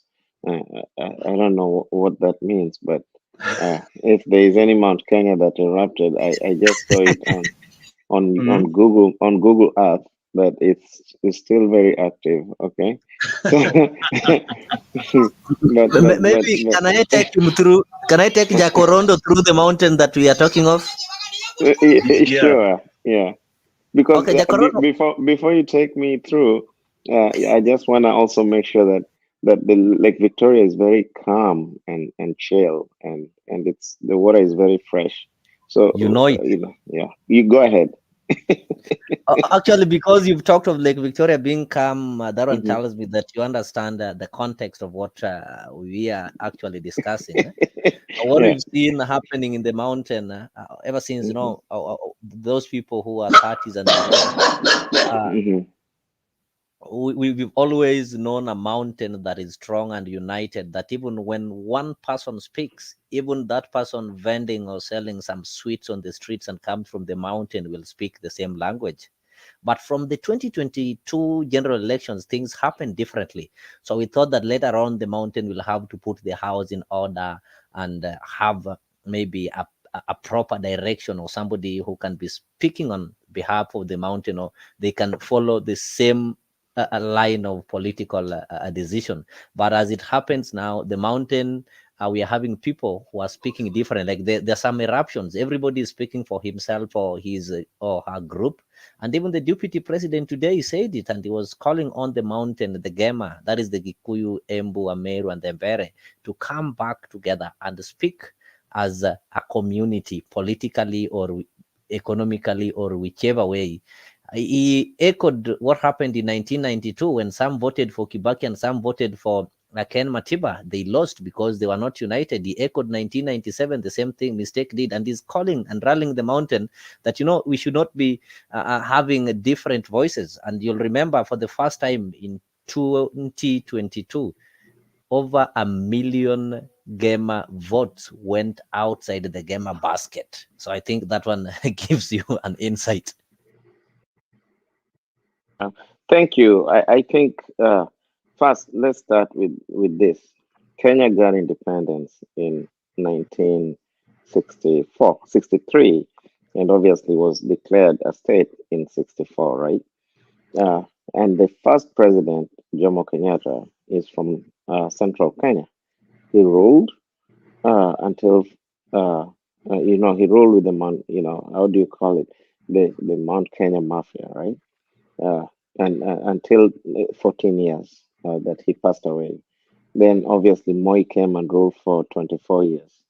Moi was from pretty much a minority group because there's no such thing as a Kalenjin. Okay, that's all political creations. There's a Tugen tribe. Moi came from, brought all this minorities group and ran Kenya for 24 years. Then after that, Kibaki overwhelmingly came and beat Moi, right? Beat Uhuru. And at that time, there were two competitors, Uhuru Kenyatta and Kibaki.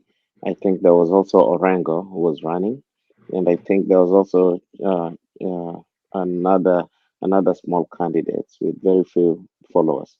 But what am I coming into? Kibaki came, ran Kenya for 10 years.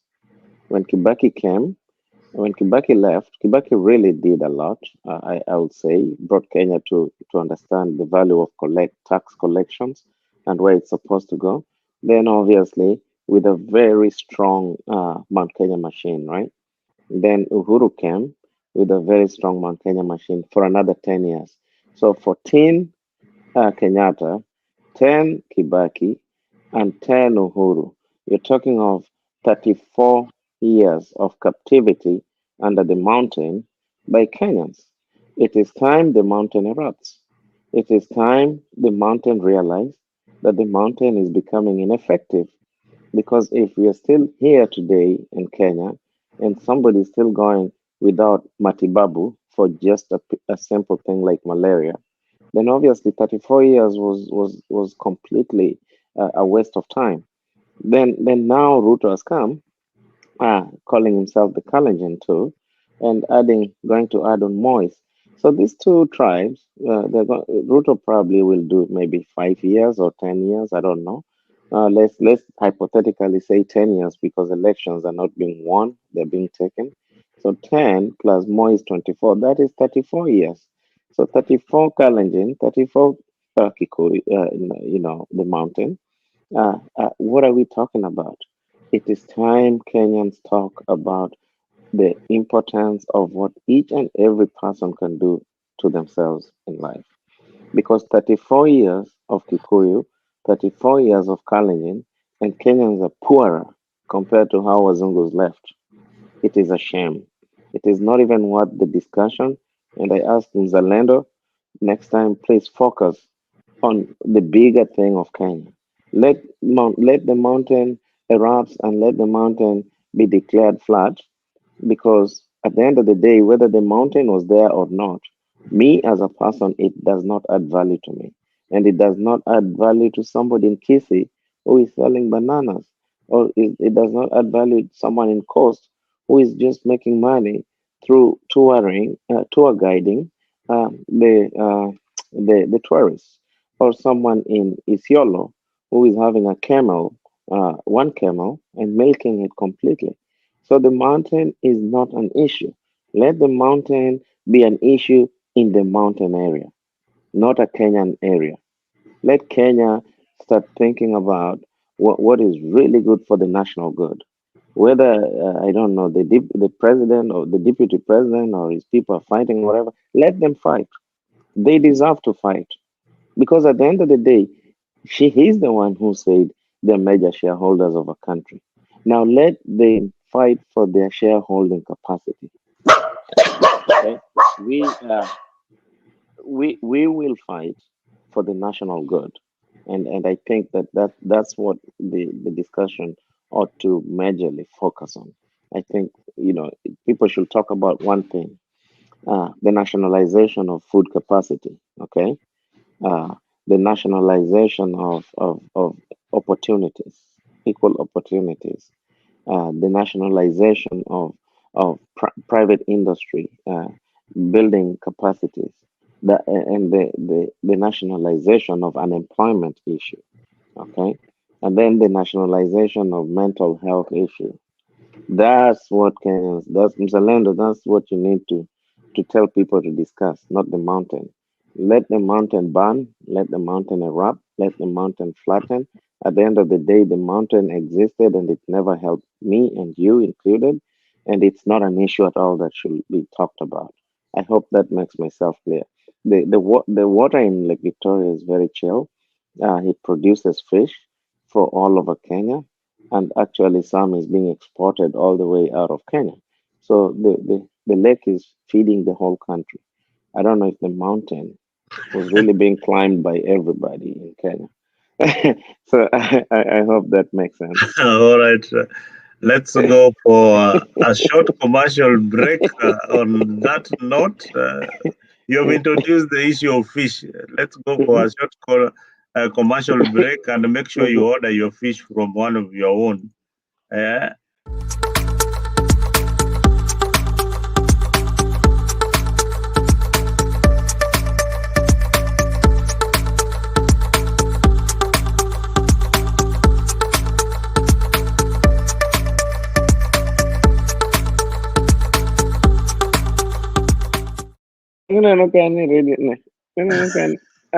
Radio station. You can switch off your mic, Jeff, when you're talking to somebody in the background. We don't want to hear that. Now, yeah, you can order your fish. Tell us about this fish, Mr. Boni. Yeah. Wherever you are in the whole world, you can get those fish. We have the fresh fish, and also smoked ones, dried ones, and the fried ones. You can get them wherever you are in the countrywide. We always distribute. We deliver in the doorstep. You can reach Mr. Madam Nelly Noel Anyango through 0799049181 or unaweza mpata pale kwa page yake ya Facebook ambayo ni Nelly Noel Anyango. Ukifika pale TikTok ni Nelly Noels na utapata ile fish ambayo ni nzuri kabisa, ikuwe ni fresh, ikuwe ni smoked, ikuwe ni dried, ikuwe ni fried, utaipata na ni worldwide. Tuko mpaka USA, Virginia, Texas, Canada, mahali popote unataka utapata your fish and itakuwa nzuri zaidi, na ni zile fresh from Lake Victoria, which is the main source of fishing when it comes to exportation and importation of fish in the whole world. So Nelly is your biggest plug when it comes to fish. Good one. Anyway, Geoffrey, I know the lake is very, very calm. You have calmed the lake. I think it's only that maybe the lake is lacking some options, that they have decided to chill and just to watch as the political scene unfold. We people from the lake, maybe we have never found ourselves in this particular scenario where our leader is getting out of the political scene, and we don't have somebody who we don't have somebody who is going to inherit his mantle immediately. But politics, the way it is politics of bargaining. Whether you are from the lake, you have to bargain for your piece of cake. As a taxpayer, you have to bargain with the government of the day. And the government also has got an obligation to serve every Kenyan on equal capacity. So we saw Ruto at the lakeside trying to, initiate the government projects. Although initially we were told that the government, that if you work with the government, then that is a betrayal. We have seen people like Jalash, your homeboy, going to work with Ruto, and the likes of Tom Ojienda. I don't know, with this new development, what you make of it. Yeah, so thank you. That was a very good, delicious pictures of fish. I live in Virginia. Maybe I'll order some later and get to Order taste it. from your sister Nelly. She's the one who is doing all this. So Okay. make sure you get in touch with her. Even managu, analeta managu fresh kabisa. Chapati. I Oh, really? got my order just the other day, and I was impressed that with the packaging. And this is somebody who is so local, and somebody who is known to us. So that's very nice. So we promote promote hiyo asole yake. If you don't have a number, ndio hiyo hapo. You can see the way she's packaging her stuff. Very nice. Professional, yeah. Okay, I will get to. That's a very, very, very good initiative. This is the kind of things that we need to be doing, especially learning from the Western way of packaging food and how commercializing food and upscaling the production, okay, to a level that it can supply all over the place. That this is really the future. It creates jobs. It creates us to eat the indigenous foods that we miss, and I think it makes us feel like we are home. So it's a very good business. Going back again, you're talking of that the Lake region is not having a leader. Let's move again back to history. I always like to go back to history because normally history repeats itself, right?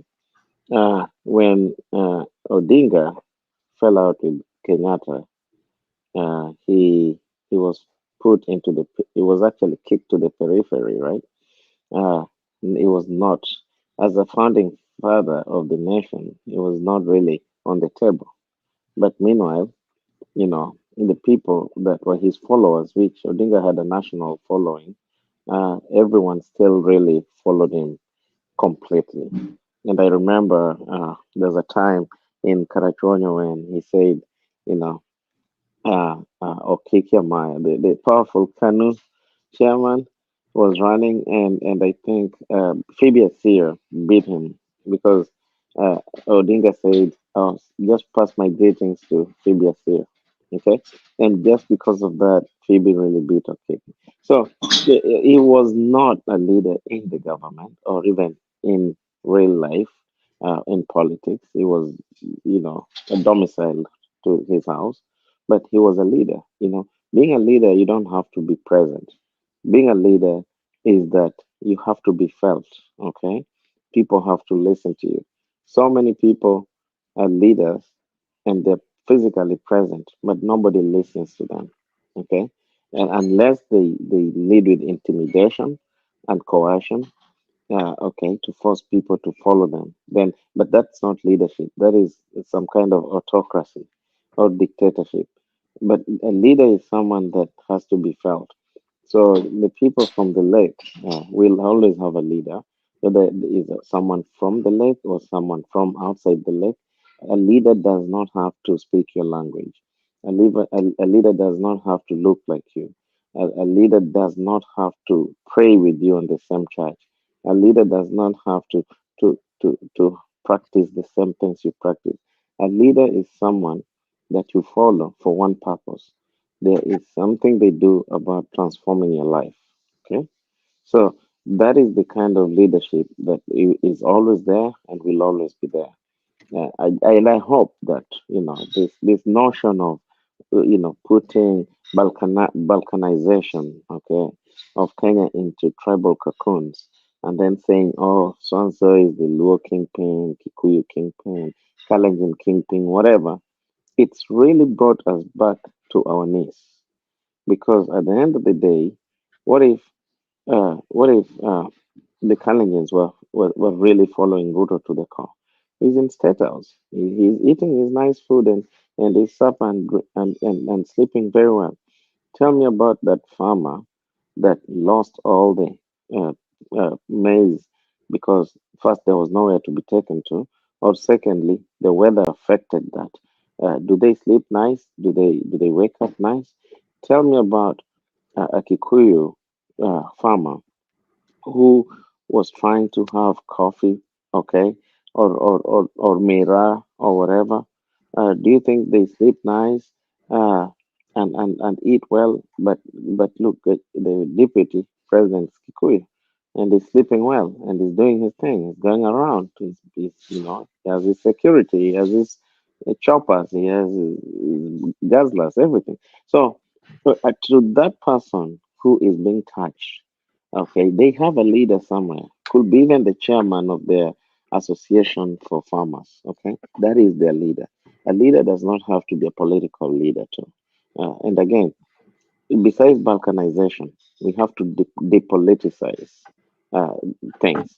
I think Kenya has become so politicized, even in weddings and funerals. People think that a politician must speak so that's when they know that they can have someone who talk, or that's when they know that that wedding or that funeral is such a high profile thing because people want to associate with who is who in political side. On the contrary, in America, nobody gives a damn about a politician, right? Uh, you know, Everyone is powerful in their own capacity, as long as they're hardworking, citizens who give back to their communities. So there is always a leader for everybody. But when it comes to politics, and somebody's exit or to get an opportunity outside Kenya for their own advancement. I'm not against it, but I don't think it should be used as a vacuum to kind of sway people into some kind of political decision making.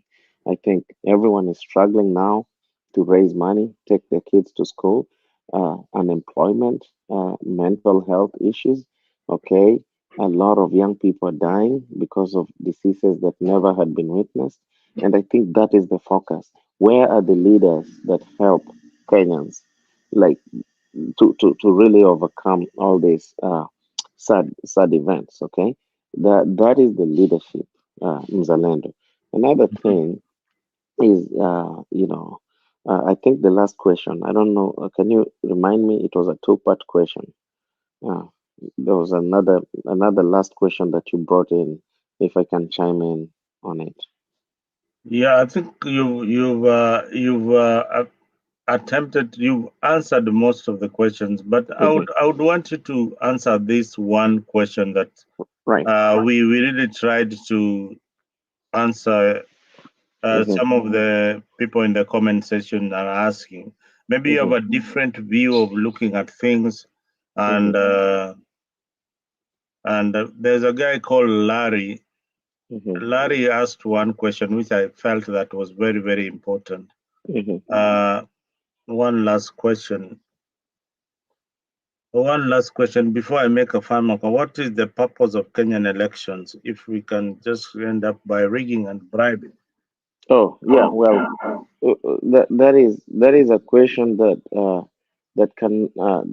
will continue to exist because the winners uh, win by taking advantage of this loophole. Okay, so they cannot get rid of something that helps them get into office, and they can also not get rid of something because they know the sweetness of sugar in those offices. Okay, so it's Kenyans must brace for this. The only thing that can change this kind of issue is when all Kenyans, regardless of tribe, come up and demand either they take over their country or the leaders resign and then they get to choose whatever they want. Okay, whoever they think really uh, can change them forward. That is when they cannot stop complaining about elections. But look, for example, every election is being rigged or whatever, right? But look at the Kenyans themselves are so tribally divided. How can you complain about rigging? Yes, yet Kenya itself is a tribal country. Okay, so the leaders are taking advantage of this fractured environment where this tribe votes for that, that tribe votes for this one is given prime minister, this one is given minister, this one is given chairman of what, all that nonsense. Okay, that helps individuals. At the end of the day, this can help Kenyans only if they go beyond personalization and beyond thinking that it is our turn. It is never your turn. It is a turn for the politicians, okay? All politicians, I say, they have one tribe. They're all in one tribe because they all know the sweetness of those positions. So Kenyans must take ownership and must talk down tribalism and must stop this issue of it's our time or our person is being targeted or our person has been given a job, blah, blah, blah, all that stuff that really is nonsense. At the end of the day, a minister, yes, is from your tribe, but a minister should be a national minister. He works for the whole country. So the way he's going to treat you as a tribe mate is the way he's going to treat someone else all across the miles away from you. Okay, that is the thinking they must have. The one last thing before I leave this topic is that they must stop the notion that for you to win, someone must be having a lot of money. People who have a lot of money, they don't tend to worry about politics, right? Okay, because they already have what they have. Okay, they don't follow politics and they don't listen to politicians because at the end of the day, they can manage themselves. But Kenyans who are mostly poor Kenyans must stop allowing politicians to use money to change them or to use money to bring into the electoral process. All this can be changed by Kenyans, not even the government. But the government continue to rig because rigging, it's Kenya is already a property, and this property, some people wants to own it, and they know why they want to own it, so they're going to continue rigging. But if the people come up and get people or someone in power out, that is when Kenya can never have these issues again. Someone must be taken out of office constitutionally the right way, then the next person will never mess with the office. Thank you.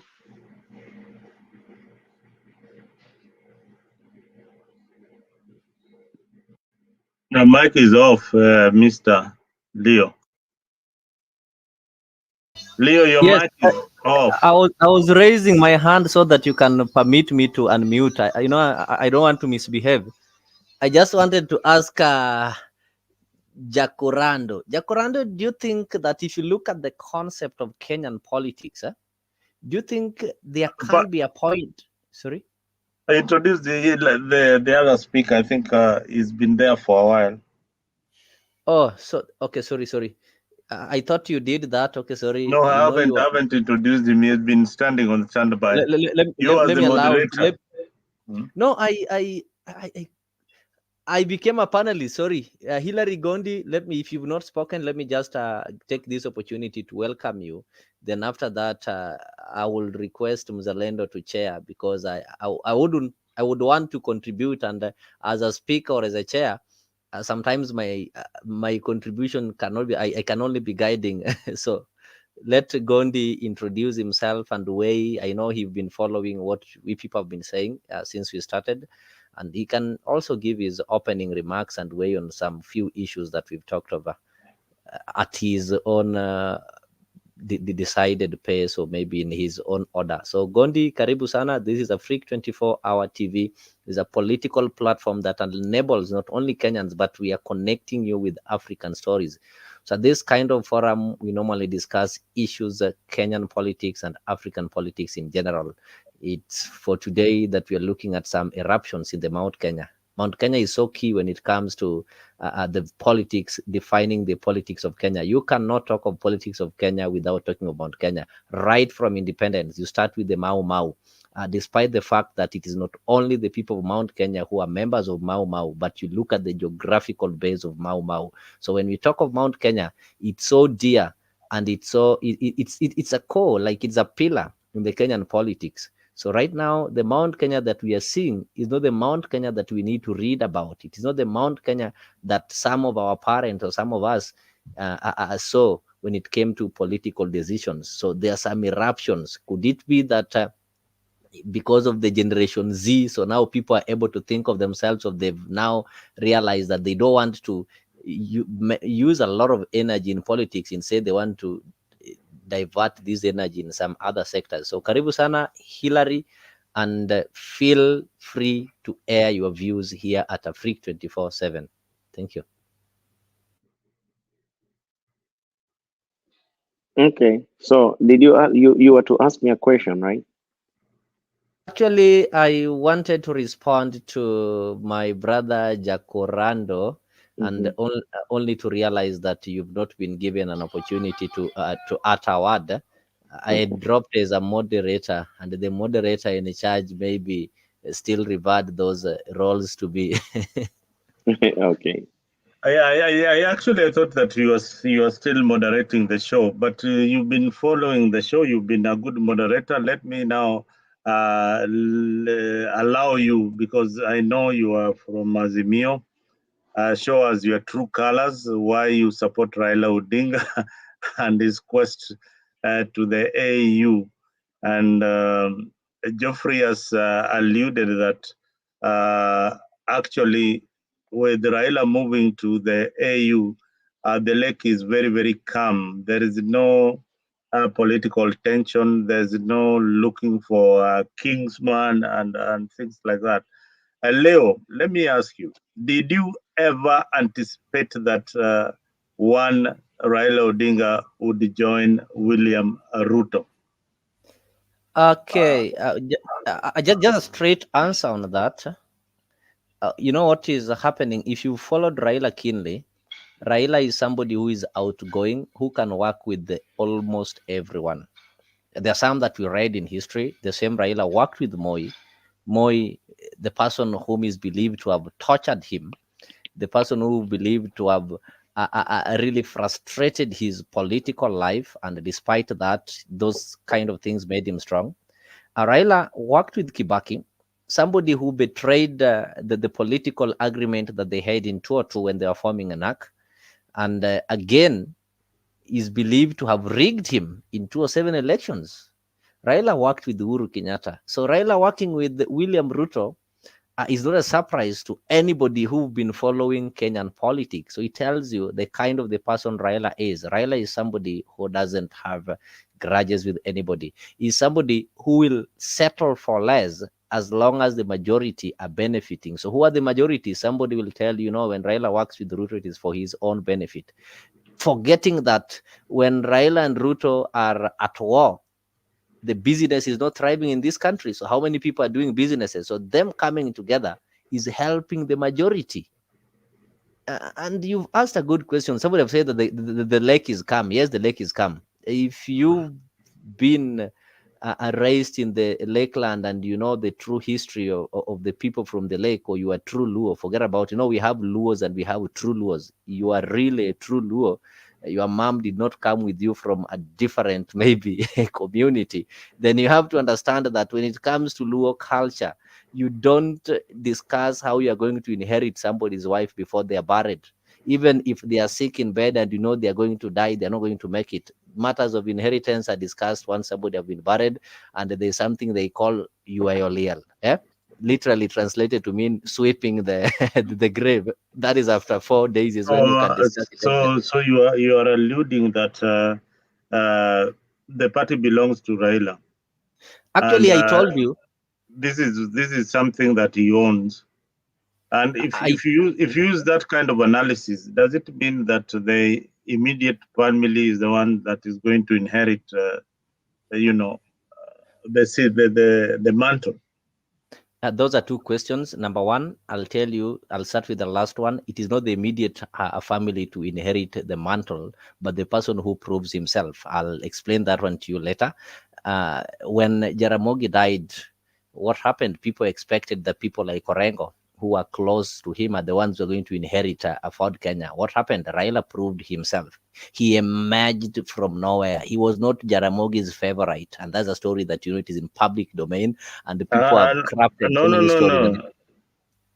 Get your history right. When Raila wanted to take over, I'm the one speaking. So let me no, finish. Then after that, you'll correct it.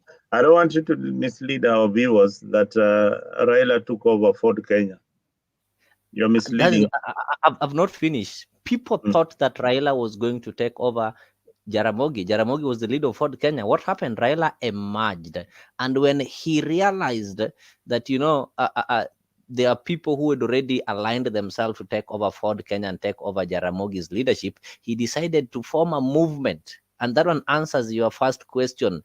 Does ODM belong to Raila? Yes, ODM is Raila. If today Raila resigns from ODM and joins UDA, ODM will not be there. All those members will follow him in UDA. And that's why I told you, don't encourage promising politicians to form political parties. Instead, tell them to look for followers. Tell them to look for people who can be ready to die for them. Tell them to look for people who can loyally follow them. After that is when they can form political parties. Political parties in Kenya is not about ideologies. It is about who can listen to you. We've had people with the bright brains, as you might say. They have political parties, but these political parties are not having members. When Raila moves today from ODM and he goes and forms something called Maembe Party, people will follow him there. So he did not start by forming political parties. He started by forming movements. For example, I've heard people telling Babu Owino to get out of ODM and form his political party. That is wrong. He will flop. The only thing he need to do, he need to get his followers, so that whenever you have followers, you can form any political party as long as these followers are there. So political parties are not about who is the chairman. It is about people go to ODM because of Raila, not because it is ODM and its structures.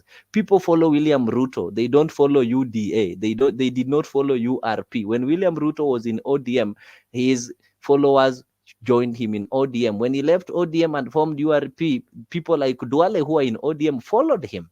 The same when he left Jubilee and formed UDA, they followed him. So they were not following the party, they were following the person, William Ruto. So let these people look for followers. Well, Hillary, if you are listening to us, and if you want to interject, please, if you are in a position, I believe you are at work or something.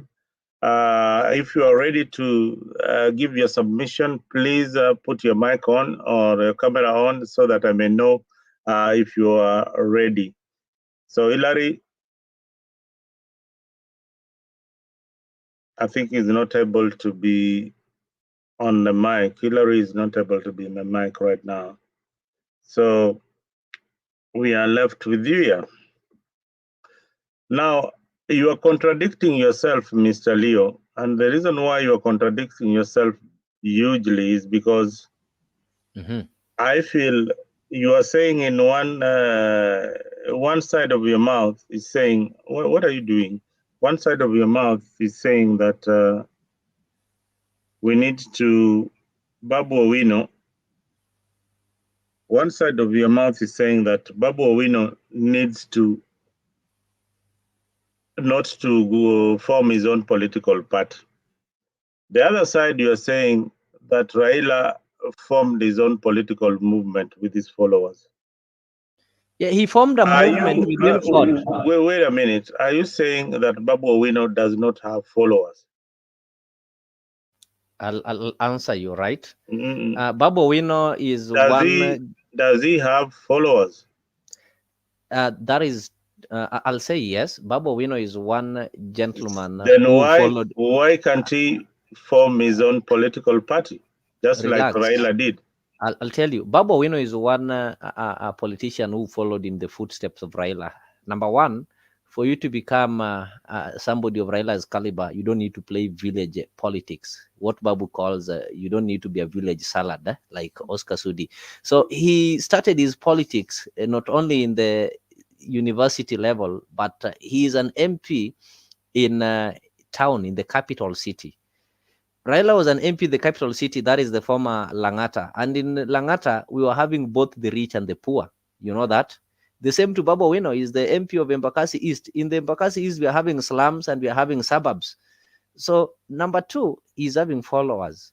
But now, the person he wants to replace is still there. Raila did not replace his father when his father was alive. So that is why the matter of inheritance, the matter of succession can only be discussed at the right time. Yes, he can form his political party, but not now. This is not the right time. If he does it, it will be taken as betrayal.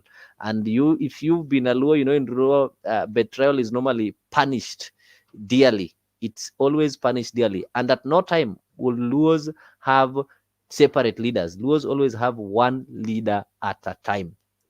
We cannot have, I hear people talking of grooming. There's nothing called grooming. When a vacuum exists, people fight it. And somebody that Luos will believe has got courage enough, have got what is called charisma. We have so many bright Luos like Professor Nyang' Nyong'o, or people like Evans Kidero, very rich and bright, learned, educated, but they don't have what is called charisma. They're people who cannot even attract a crowd on a market day in Luanda. And these are the people that people are proposing as possible hires over hero.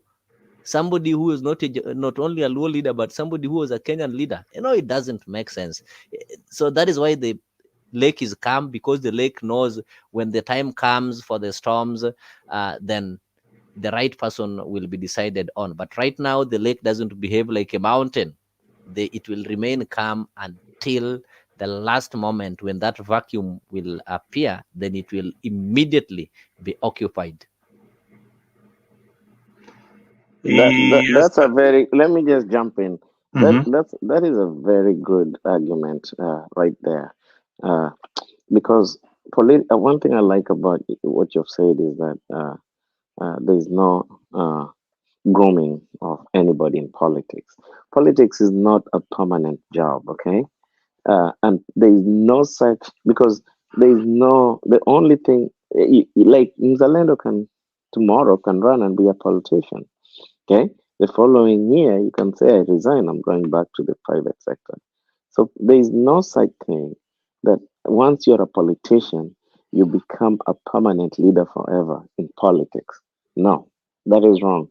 In fact, politicians should not even be paid salaries.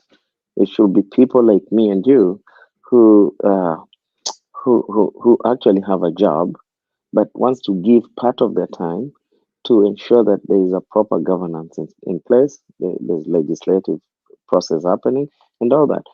I'm from Virginia here.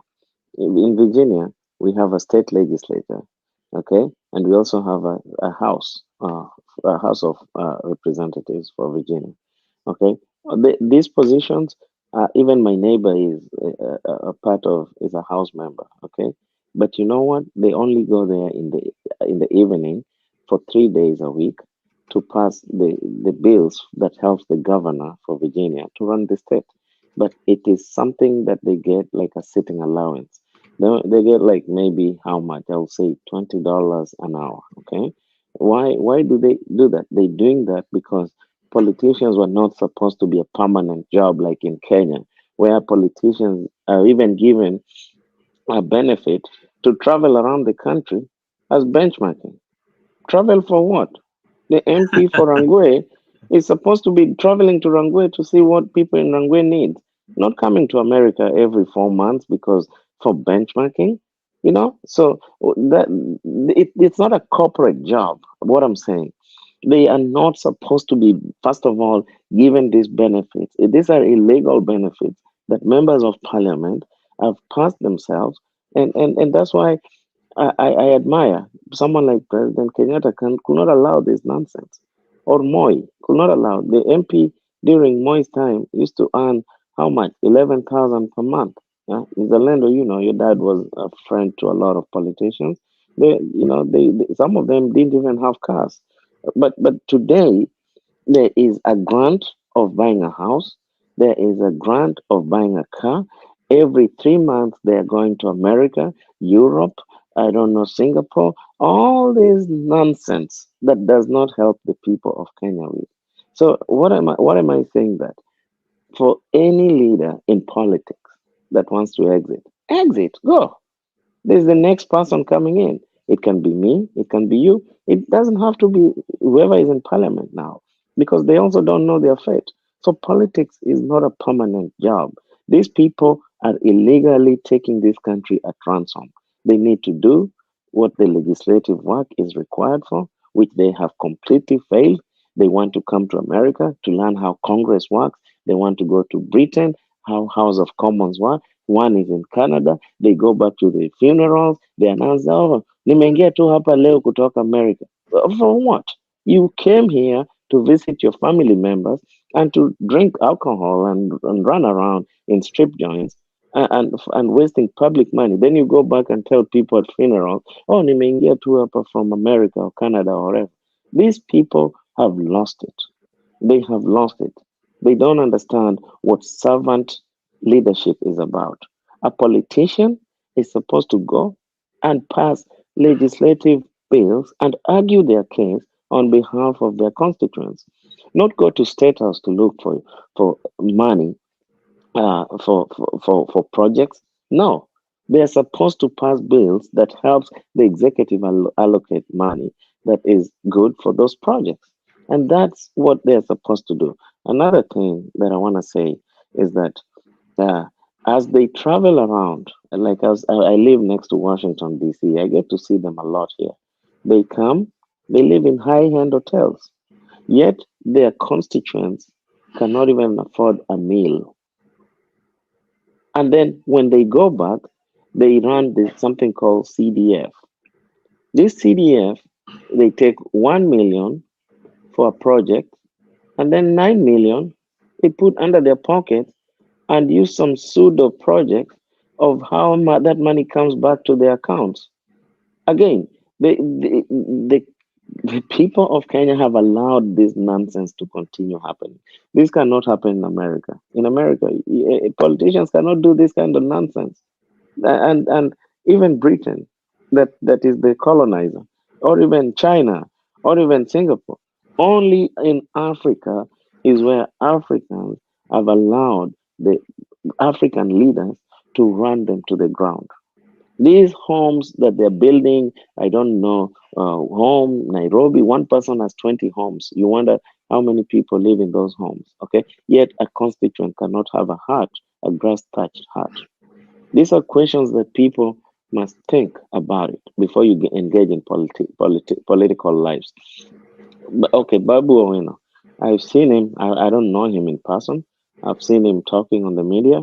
I think he's a young guy who is very energetic. He probably believes in what he's fighting for, and he has a right to do whatever he wants. If he wants to go to the UN and be the UN vie for UN secretary, he can. AU chairmanship, he can. Forming a party, he can. He can do anything.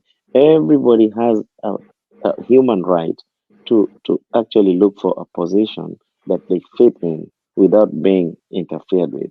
But whether his position means that he wants to take the leadership of the community is from, I'm not the one to decide that. But let those people in the community see, what have you done that helps me in my house, in the village? That's the kind of leadership that I'm looking for. And if you've not done that, please exit this thing or go back to your constituency and run for that seat that you had before. That is going to be the future. I think the future is going to be beyond the root of politics. Even Raila, he has done it. I think he's done his best. I think his politics is now nurturing those young people. Ruto I think, is surrounded by all the young people around him. And if these young people want to do the same things that have failed before, then we are going to have a brand new young people coming in and taking Kenya to a different height. Kenya that is going to be for everyone, not for one community, not for some people who are politically inclined or people who have money, like you've mentioned some people there that have money. And that Kenya is not for hire. Kenya is a country that decent people live. It is not a place where you go and buy your life. You buy your way of controlling things. It is a place where our parents lived in and raised us. And so we must do something that preserve that. I think the political lives in Kenya are completely hell-bent to becoming socialites of Kenyans. They've become socialites, they've become elites, and they've become completely irrelevant to the real life that each and every Kenyan is really struggling to go through. Jeffrey, thank you for that, for bringing us to a very important dialogue that we as Kenyans right now. Are we in this place where we should follow politicians? Are we in this place that we should follow Raila Odinga? Leo, I want to take you back, and this is what tribal politics has brought. Immediately when Raila fathers died, Jaramogi Oginga Odinga, there's a vacancy that fell in to add the Ford Kenya. And Raila contested against Wamalwa, of which Wamalwa beat him in that particular election. So after Wamalwa beating Raila, what Raila did is he moved with his Luo followers to form a political movement, meaning he didn't believe in democracy. He didn't believe in that particular election. And since then, we have not had recovered from that kind of division. We ended up being we ended up being this tribal, following these tribal leaders to wherever they are going to. Same to those who split up with Matiba. They ended up following Matiba to wherever he was going to. So, but Geoffrey, you brought in a very important dialogue that we should need to start thinking beyond politicians. We should think about what is important to us as the people of Kenya. Is it water? Is it housing? Is it infrastructure? Is it schools? And how do we get good leaders? I think that is the dialogue that we should be having. And I pose this question to Leo. How do we get leaders beyond political patronage? Yeah, beyond, how do we get leaders who are policy oriented, who can deliver the regions or the constituencies or even the wards? Leo? Can you hear me? Yes, I can hear you. Or what happens? Okay, I'll not go into what you've alleged, the election that never materialized. Which What is election? happening? No. The Ford Kenya elections in 1995. So I'll not go into that debate. But what I'm saying is this: you know, in politics, it's just like an education system, and most of it is normally transferred from one generation to another, and the people learn from the ones who lived before them. Or somebody will tell you that there are some regions, that there are some myths that have always been transferred, and it will take time to change it. For example, in Kenya, it will take us a century to change the political setup that we're having currently. Our politics is tribal based. In some countries, when you go, you'll find that the politics is religious based. But in Kenya, it's we are lucky that majority of Kenyans are Christians. So there's no way we can have a politics of Christians versus Muslims, or Christians versus Buddhists. So what the only tool, the only thing that can define our politics is our tribes. And politics is whereby it must be us against them. You have to, that is the politics that we'll be playing in Kenya. Like today, it will take us time so that we get out of that politics that is not like right now. If you go to Central, if you listen to Gachagua, what is he saying? He's telling the people of Central. Sorry, Leo. You support Raila because he comes from your tribe. I don't support Raila because he comes from my tribe.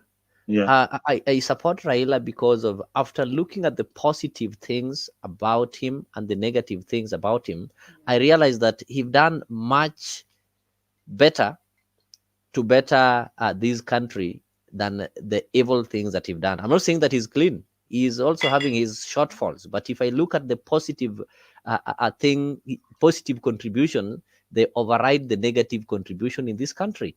So if I have now to weigh Raila and other leaders, you know, there's somebody who said, if you must have something to die for. Raila has got something that you say that you can say Raila did this, it was positive, he did this, he did this. So if you look at the positive things that he did and the negative ones, I find the positive ones are more than the negative ones. Then that one gives me no any other option to support Raila. If today I was a Kamba, or I was a Digo, or I was a Kikuyu, I would still support Raila. Not because he's a Luo. That is why when somebody talking of when Raila gets out of this, then you bring another person maybe who is a Luo. I'll not support that person because he's a Luo. You have to show me what have this person done that can make me to follow him. So most of the people who support Raila, they don't support Raila because Raila is a Luo. And for your information, Raila have never been an MP in any part of the Luo land. Raila was an MP in Langata, unless you want to tell me that the people who voted him were Luos, which is wrong. Langata is largely Kibera constituency. You can't you can't substantiate that. There was no Kibera constituency. Mzalendo, listen. We never had something called. Who are the people staying in Langata? Kalonzo is a resident of Langata. Is Kalonzo Langata constituency is largely dominated by people living in the slums. if I can answer your question, is largely dominated by people We have living in the Nubians slum. there. Are those ones Luos? Don't we have They live. Nubians? Listen, majority of Langanta constituents are Luos. That is a fact. It All can't be right. So substantiated. there are facts that you can't deny. Let me try and bring in this question that my brother Eli encountered it during the Oma Bay investment, and this is somebody who lives in Europe.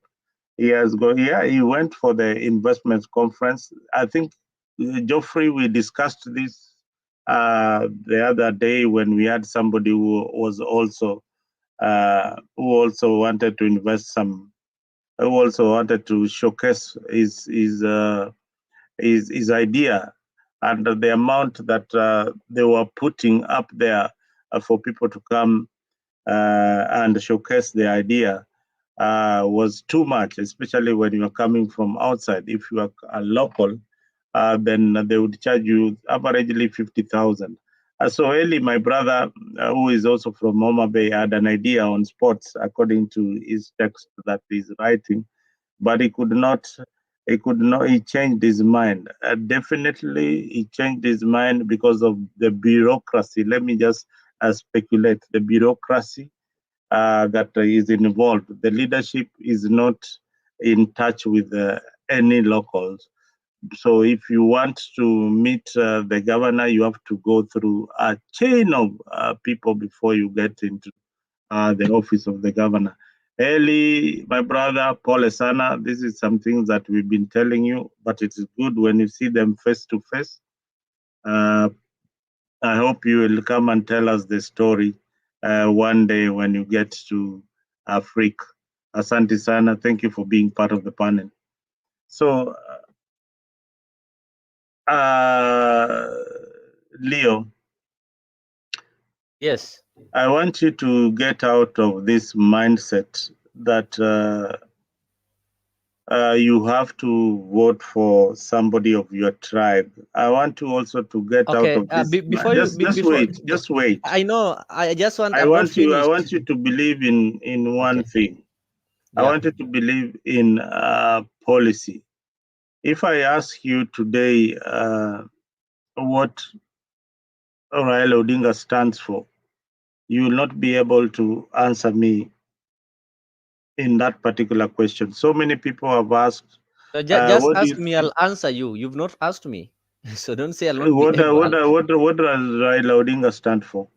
All right, I'll tell you what Raila Odinga stands for. And before I tell you what Raila Odinga stands for, not before you tell me. Just tell me. That's a straightforward question. I have to build my. I have to build my point. Baba stand for? I have to build my point. Okay. Number one, we're in Africa. This thing called democracy, elections were never part of our culture. If you understand African culture, we were having some hereditary system of leadership whereby if Nick, you are a king, if you pass, your son or your daughter, like in Ghana, the old Ghana, the Shanghai kingdom, it was the daughter or something like that, becomes the next king. So this kind of where majority decide through elections was borrowed from the Western cultures. But it is not working in Africa. I've lived in Somalia for the last 5 years. This is a country with the same tribe, the same religion, they speak the same language, but they still fight. Why do they fight? They now narrow their politics to tribes. Go to Nigeria, it's Muslims versus Christians. So there are some facts that we cannot run away from. These were Western kind of ideas that we bought, but it takes time for them to fit in our setup. When somebody like William Ruto comes and tells you that we have to fight a dynasty, he forgets that after he became president, his daughter or his son will become part of the dynasty.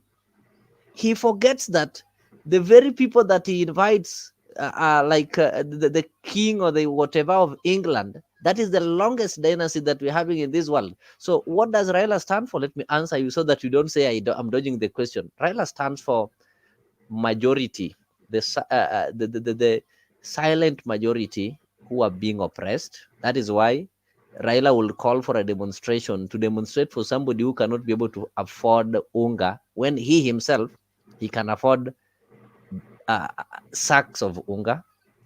Raila stands for reforms.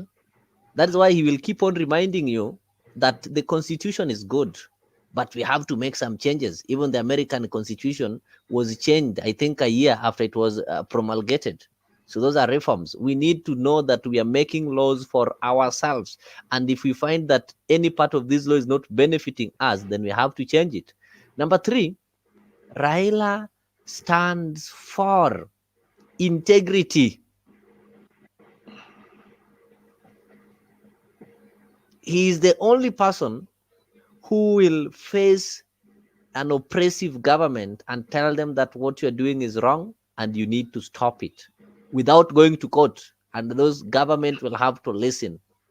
That is why majority believe in him. So if you find yourself not believing in Raila and so many people are believing in him, then you are the problem, not Raila. Okay. If you find yourself believing in, if you find yourself not believing in Raila, then you are the problem. If you find yourself believing in Raila, then you don't have a direction. Just like you don't have right now, you don't know where to go. If you find yourself believing in Raila, then you are left in a limbo that you don't know who to follow. Should he move to AU, then you are also left in a limbo, or you will catch a plane to Ethiopia. So that is the danger of following one individual. So the next time you follow an individual, follow the political party and the political ideology of that particular party. I think we dwelled in this at some point in the conversation, that these political parties are built in quicksand. But how do we get out of tribal politics? Tribal politics is a cancer in this country. And Leo, I don't want a situation whereby we are all thinking tribal. We want to see a country that is united for a purpose. Jeffrey, if you're still listening to me, I'll come back to you with this Kenya IT Sure. signing an agreement allowing the police to be deployed. What do you think about this Kenya IT agreement?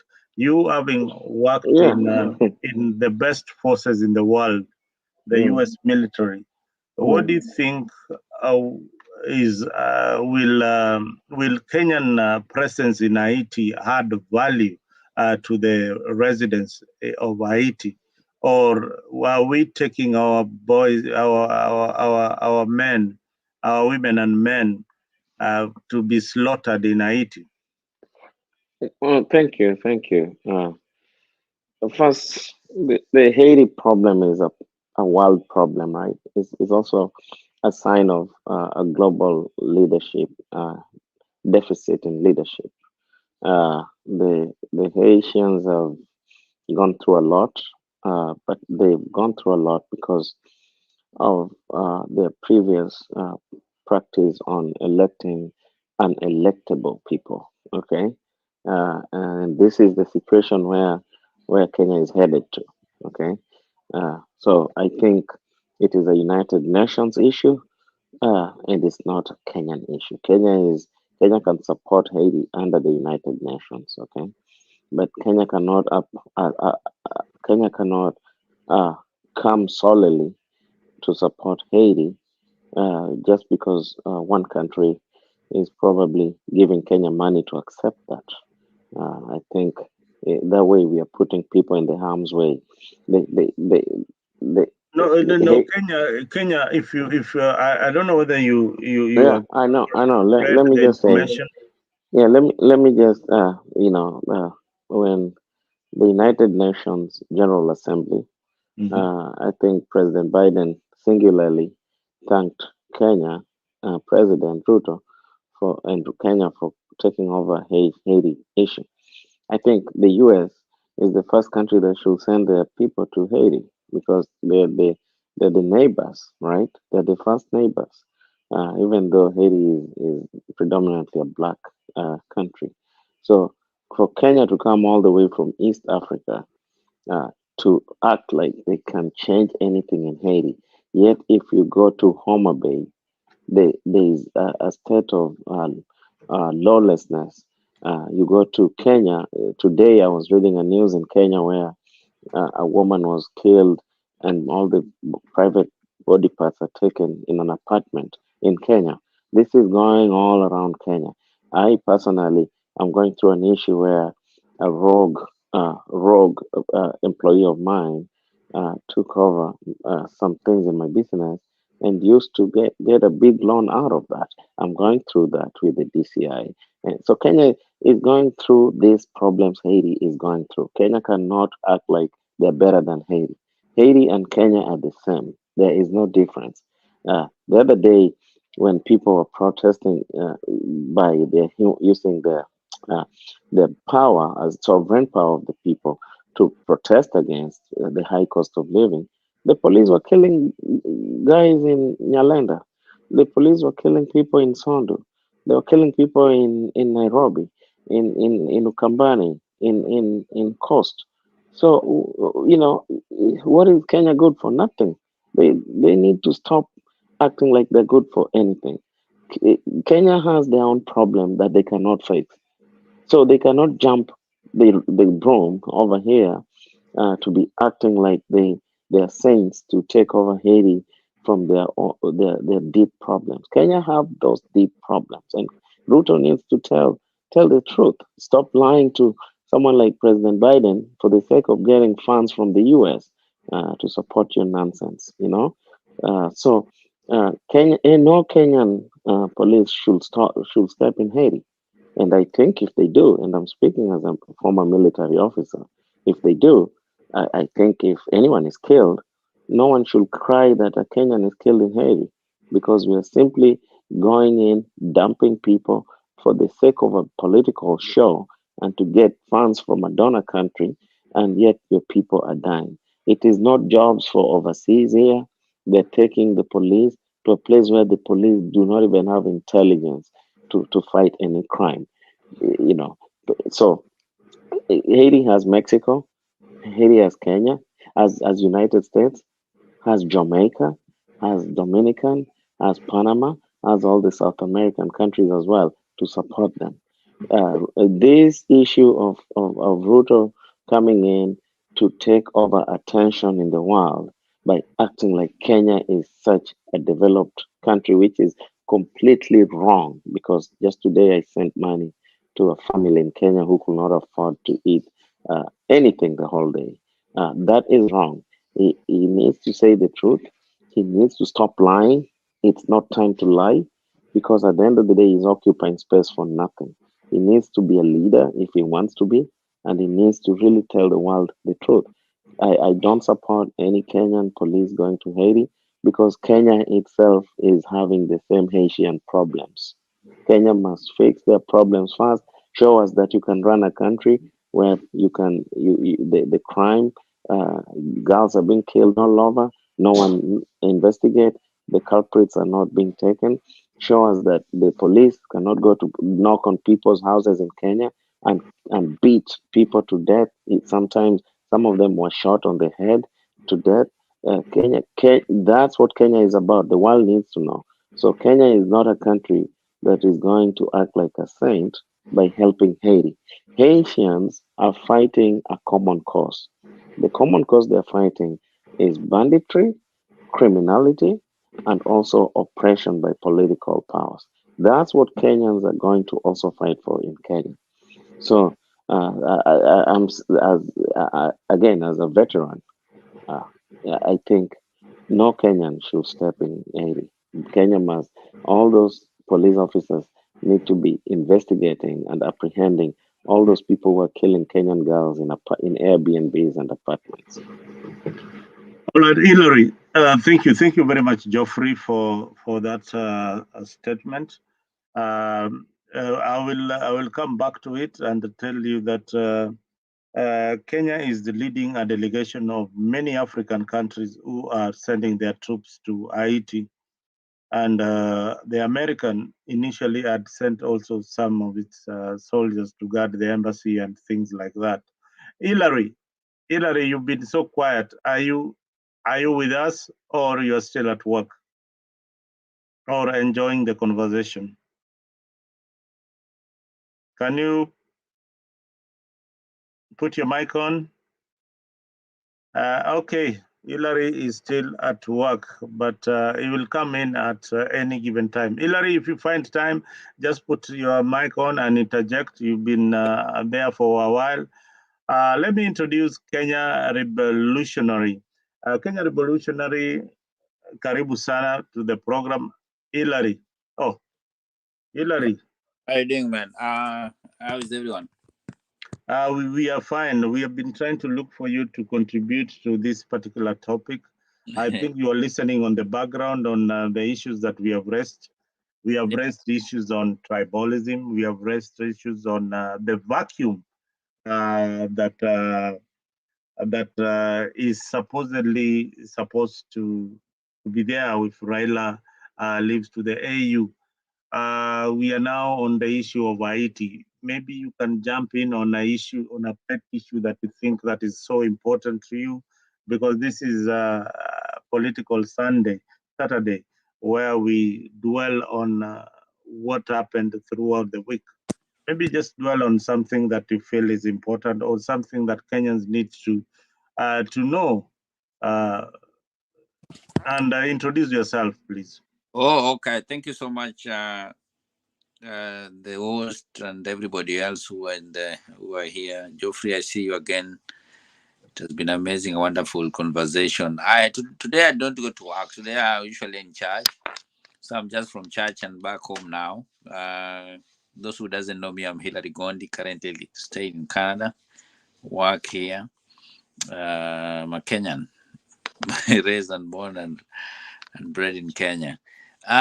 Thank you so much again, the host. I think the Haiti issue is so unfortunate that we are taking police. I'm wondering what the president is thinking.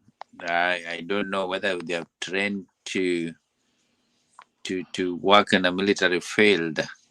It's so unfortunate. I think that was an unfortunate thing, and I don't know whom he's trying to please, because how can you take somebody who's not trained in a military field to in a military where the war is? It is so unfortunate, actually, and I think Kenyans should come up to speak about these things strongly and to guard our people and to respect, I think, the military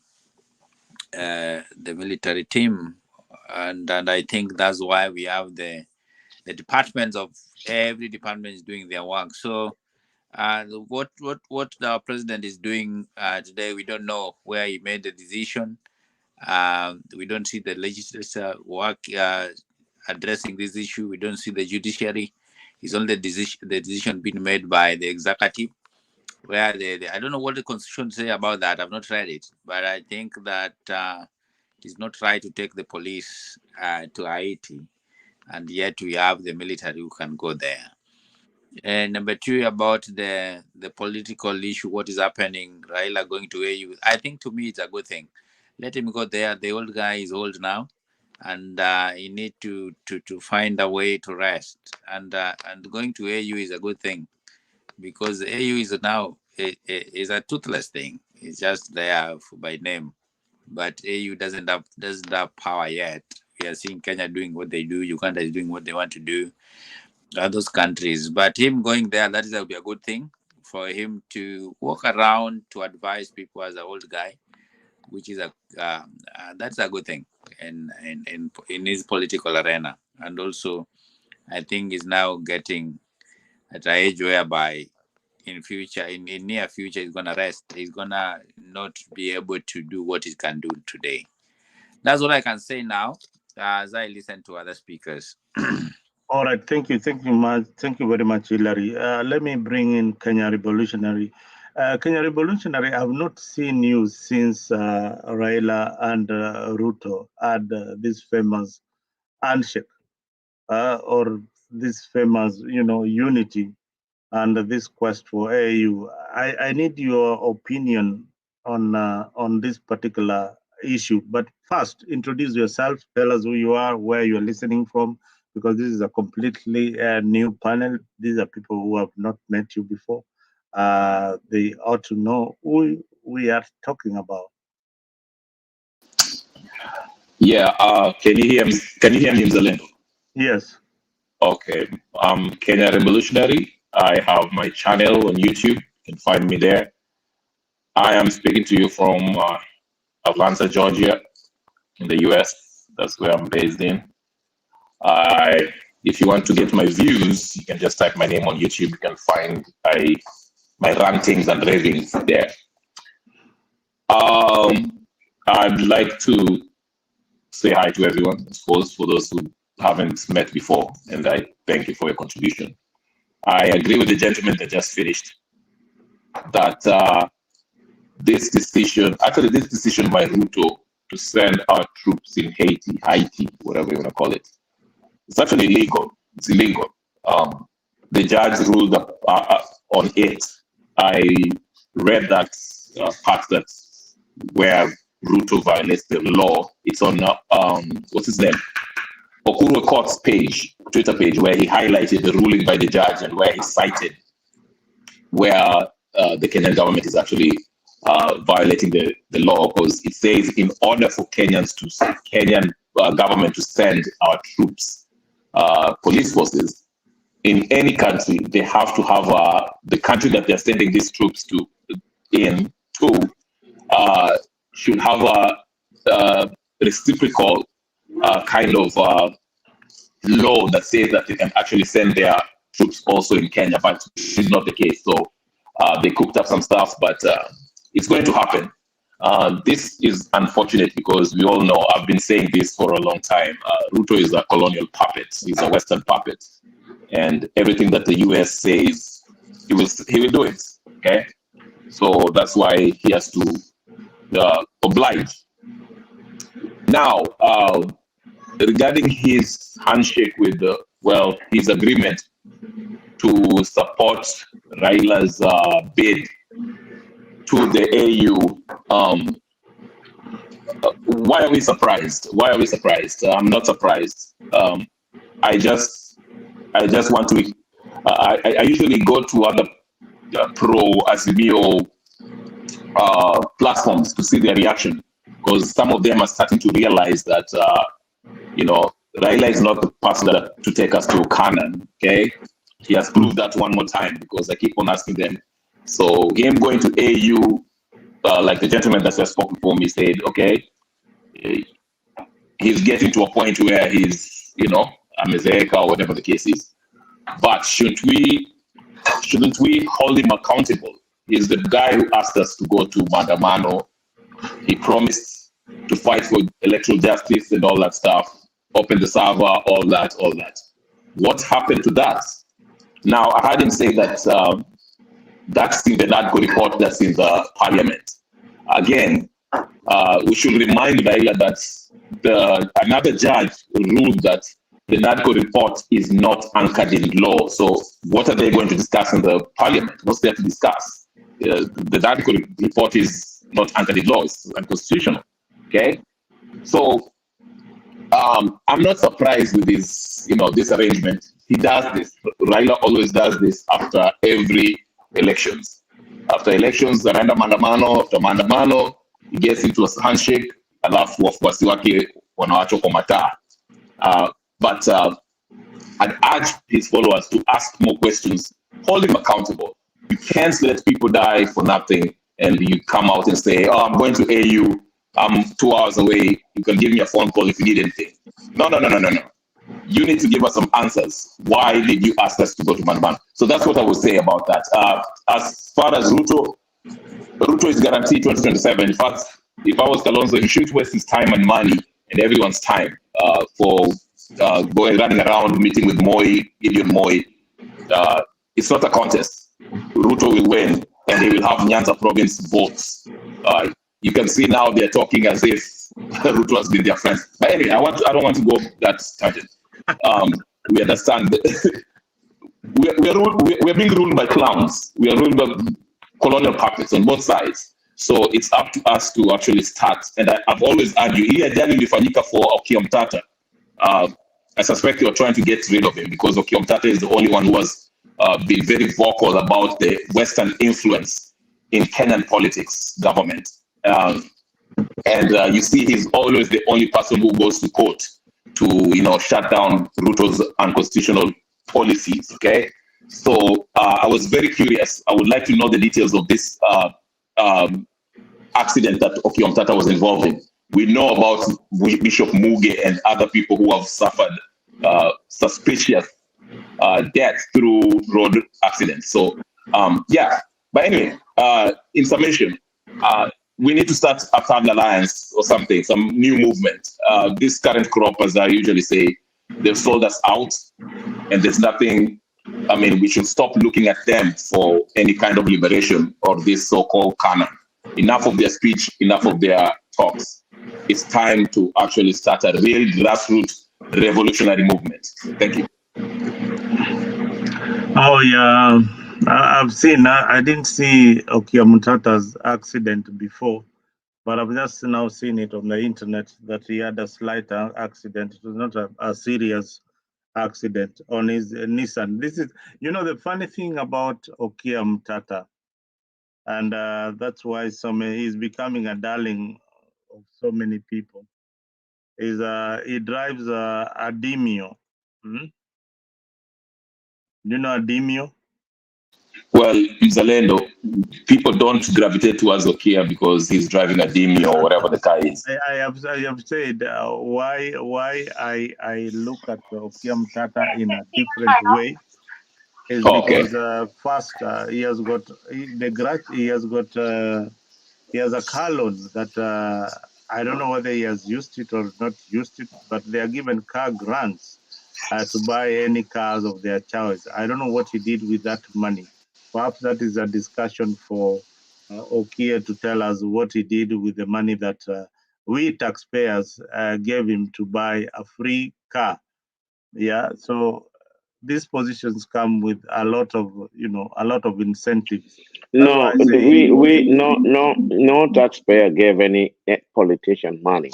Politicians allocated themselves money illegally because they have the illegal power to put all the things that come on that position.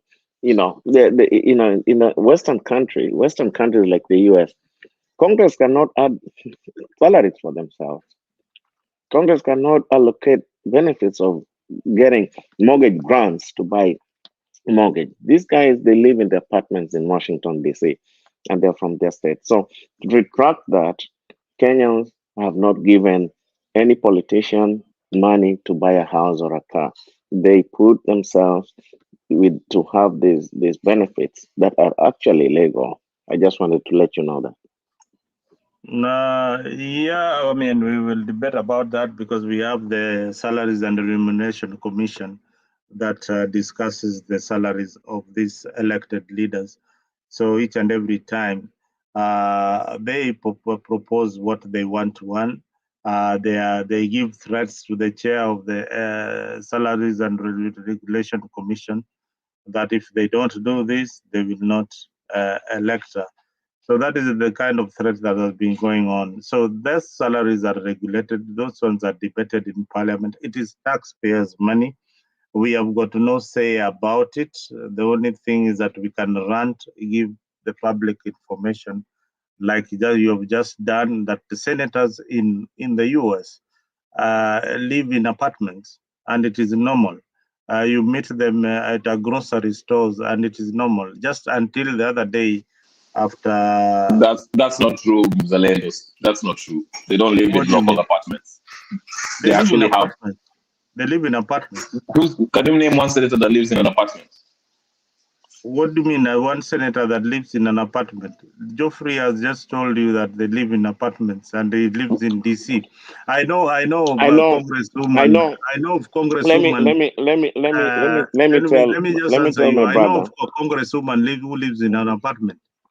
No, I know not even that, the vice president of the Republic of America lives in an apartment. Okay, so I wanted to just confirm. I live in Northern Virginia, and I'm frequenting DC. Even tonight, I'm going there. I've been to an apartment of a senator, and this senator actually is a senator that is one of the longest serving senators. He has an apartment. He could be having home somewhere, but here he has a very affordable apartment that I myself I can afford as well. Okay. Yeah, Kamala, the vice president, yeah, she's given a residence, but she has opted to live in an apartment. Okay. Biden had no house in Washington, D.C. Biden had an apartment. Okay. The whole idea is that, yes, Obama had no house when he was a senator. He had an apartment because he had a house in Illinois. They are just supposed to come here and represent their constituencies in the National Congress, okay? But the whole idea is that we know that they buy these homes once they decide to live here, like Obama bought a home after he left the presidency. But anyway, that is notwithstanding. The whole idea is that these people, however old they are, they attend sessions. They talk about plights of you and me. When there's an issue, for example, there's an issue to do with unemployment, these people can talk about it the whole night to find a solution for it. When there's an issue like the gun rights, okay, they discuss these issues and actually talked about it overnight, right? When you look at the YouTube for Kenyan Parliament, you find mostly 3 MPs present with the speaker, and they talk as if they are addressing the whole house. Where is the rest of everyone? I have an MP friend in Kenya who I was meeting over the Christmas and told me, I'm coming to meet you. Let me just go and sign my name. I'm coming back. Look at that attitude. Taxpayers' money. You're going to just show, and because you're interested in only the money you get and your name is there, but you're not really representing your constituency during that session. That is the moment that every constituency is given the time for presence. An MP's job is not to just sign them names and be paid, but really to articulate the issues that their constituencies are going through. I think that's what I just wanted to add. But you could be right that these senators have homes. But one thing I know is that there's a lot of congressional apartments around the Capitol Hill, and they live, actually, most of them live in their offices as well. No, yeah. Just to give you evidence, look, you can read that Senator Richard Dublin, Democrat of Illinois, and Charles E. Schumer, Democrat of New York, Representative John Miller, moved and shared an house in DC for more than 30 years. Can you imagine? They shared an apartment for more than 30 years. Right. The apartments we're talking about, I don't think they're apartments that we think about when we say apartments. But anyway, that's whether they live in apartments or not. I just wanted to add to what my friend Jacaranda said, which is very important, that the difference is there they talked about issues that affect their constituents. And I, again, for those who have not, I'm not advertising myself, check out my channel too. I named these 149 MPs that failed to show up when this affordable bill was being passed. They didn't even vote in absentia. Then to add injury to insult or insult to injury, our friends called a press conference and started complaining about the very bill that they did not show up to vote for. My friends on Dazimio. I'm not picking on them, but I've explained that to me, the way I look at it, it's a con game that we're being played. These people are working together, okay? But they want to fool the public that there's a difference here that, Ruto is passing these bills, he has captured the parliament. But if no, Kenya Revolution, why do you think that they want to capture our imagination that they are not working together? What do you think about what could be informing their, when they go out in the media? I saw Sifuna pulling up these acts in media houses. Eddie, when they go to the media, they really get into Kenya Kwanza. Yeah, but Bowina in particular, he didn't vote, he didn't show up, and he was right up front in the press conference. In fact, he made a statement. But like I argue this, they have to maintain that polarity, that difference. Because remember, if the Kenyan people, if they understand, if they realize that these two are not looking out for them. Because remember, even when after elections, when Ruto started messing up the economy and the taxes were high, whatever, there was a lot of discontent among the Kenyan people, complaining about the prices, gharama ya maisha, whatever the case is. So the opposition, since they had their own agenda, of course, the whole open the servant stuff, but now we're realizing they just wanted some key to chair in the government and AU. They did that by pretending that they were standing with the wananchi, or we understand your plight. Okay, it's done because if we realize that they're all playing us, we can easily take them out, because the outrage will be so much. We'll be like, you know what? All of these politicians are not for us. So how about we start our own movement to replace these politicians that are in power? But if we are still fooled by this Azimio and Kenya Kwanza arrangement, some of us still believe, oh, you know what? Azimio are actually looking out for us. It's the Kenya Kwanza who are messing up the government. But if you look at it critically, all of them, that's what I'm saying, to answer your question, their reason to keep us apart is because once they realize that, once we Kenyan people, we realize that it is these politicians who look after their own interests, okay? We shall start our own, we shall rebel against them and vote them out and start our own movement. And that's their fear. That's why they have to maintain this, it's the Kenya Kwanza guys, and these guys are saying, oh, it's mpaka waeke hiyo division to keep us divided. Wow, yeah, the Kenyan leadership or the politicians, they want to divide us each and every time so that we don't think on the same direction. They don't want to unite us on any particular issue. And every time I come to this particular show, I must always ask one question. And I need us to be very, very honest. Do we really need to give the MPs the CDF money that they get each and every time? Because that is an issue that I want us to dwell on it a bit and see how it is affecting legislation in the House. Do we really need to give our MPs CDF? Geoffrey. Yeah, that's a very good thing to discuss. I think the MP's job is to legislate. I don't know how CDF is part of legislations. Okay, I think the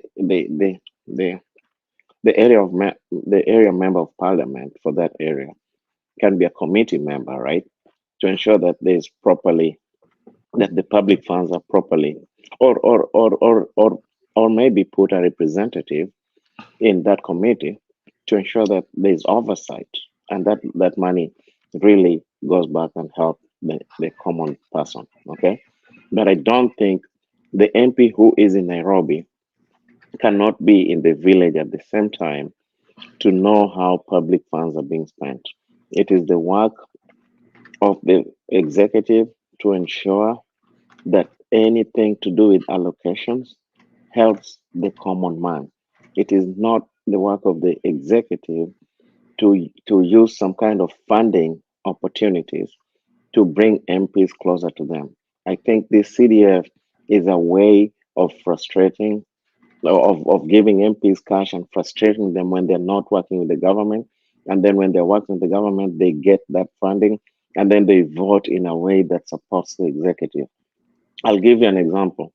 There was recently MPs that worked with Ruto were the first ones to get CDF funding. Now, is it CDF now? Then it's actually a whole different thing going on, right? And because if it was CDF for everybody, it's supposed to be disbursed centrally, and it goes to all the citizens all at the same time. So CDF has not helped anyone at all. CDF is a political tool. It was well intended, but has a political influence in it that really is going to continue making Kenya spend money on things that we don't see. If you look at the amount the CDF funds have been disbursed so far since inception, okay? And then you look at the amount of projects that they have done, it's completely not directly not directly proportional to the amount of money that has been disbursed. So that's what I keep saying, that the CDF is actually a tool that is being used for political purposes. If it was a tool that is really supposed to intend the work of people, then they have to have a CDF being run by pretty much the local council, okay? Okay, because those are the councilmen are the ones who really work directly with the local activities, or it is or the county government. Okay, the county government is now the first stop of devolution that works directly with the people. They can increase the funding to the county government, so the county government can do what those CDF things are intended to do. But it has to be done in a way that there is oversight. There is no enforcement in Kenya. There is no oversight in Kenya. An MP can withdraw 10 million from CDF, gives 1 million for students for bursaries, okay, and then at the end of the day take 9 million, and then they employ their relatives and they set salaries for them, and then those salaries, for example, they can write that the chairman is being paid 100,000, while in actuality the chairman is given 40,000 and the MP gets 60,000 in their pocket. These are things that we know are going on. So there is no positive influence of the CDF in the lives of people. In my village in Asumbi, we harvest water, we use water. Where is the CDF helping? No. There are orphans around. I pay school fees for almost 5 orphans. And I asked, where's the bursary? They say you must know someone. But even if you know someone, you don't get that money. That money is just for show that will give you, and then kids are being kicked out. So at the end of the day, what about the MP? The MP, I met the MP in Yaya Center doing shopping. Okay, the MP's salary compared to mine is actually very minute, right? But the MP is there in Yaya, in one of the most expensive hotel, showrooms in Yaya, buying very expensive things. I cannot afford even myself to be doing shopping there almost all the time. Yet I earn even more money than the MP. So there is a place that there is an avenue where they're getting extra bucks, and it is through this CDF that these people are actually extolling money from the public. The CDF needs to be completely disbanded. Money to the counties can be increased, and the governors can be put to task to tell people how are they really spending the public funds. Okay. Somebody, Rames Yagon says Kenyan police just sit and drink. It's better for them to go and to Haiti and be slaughtered. Be kind, be kind, Yagon. Be kind, Yagon. Maris, tell Leo to come back. Leo is back. I hope he will debate on the issues that you want him to debate on. Kenya, the key point is that elected leaders steal a lot of taxpayers' money to afford extravagant lives. Who else? Eli had featured you sometimes back. We need you here for the debate. This is a very, very informed debate. And viewers, if you are out there, you are watching AfriqTv, please do subscribe to our channel and share it among your friends so that next time you get a notification from Afriq whenever we start this debate. Now, let me bring in Stella. Stella,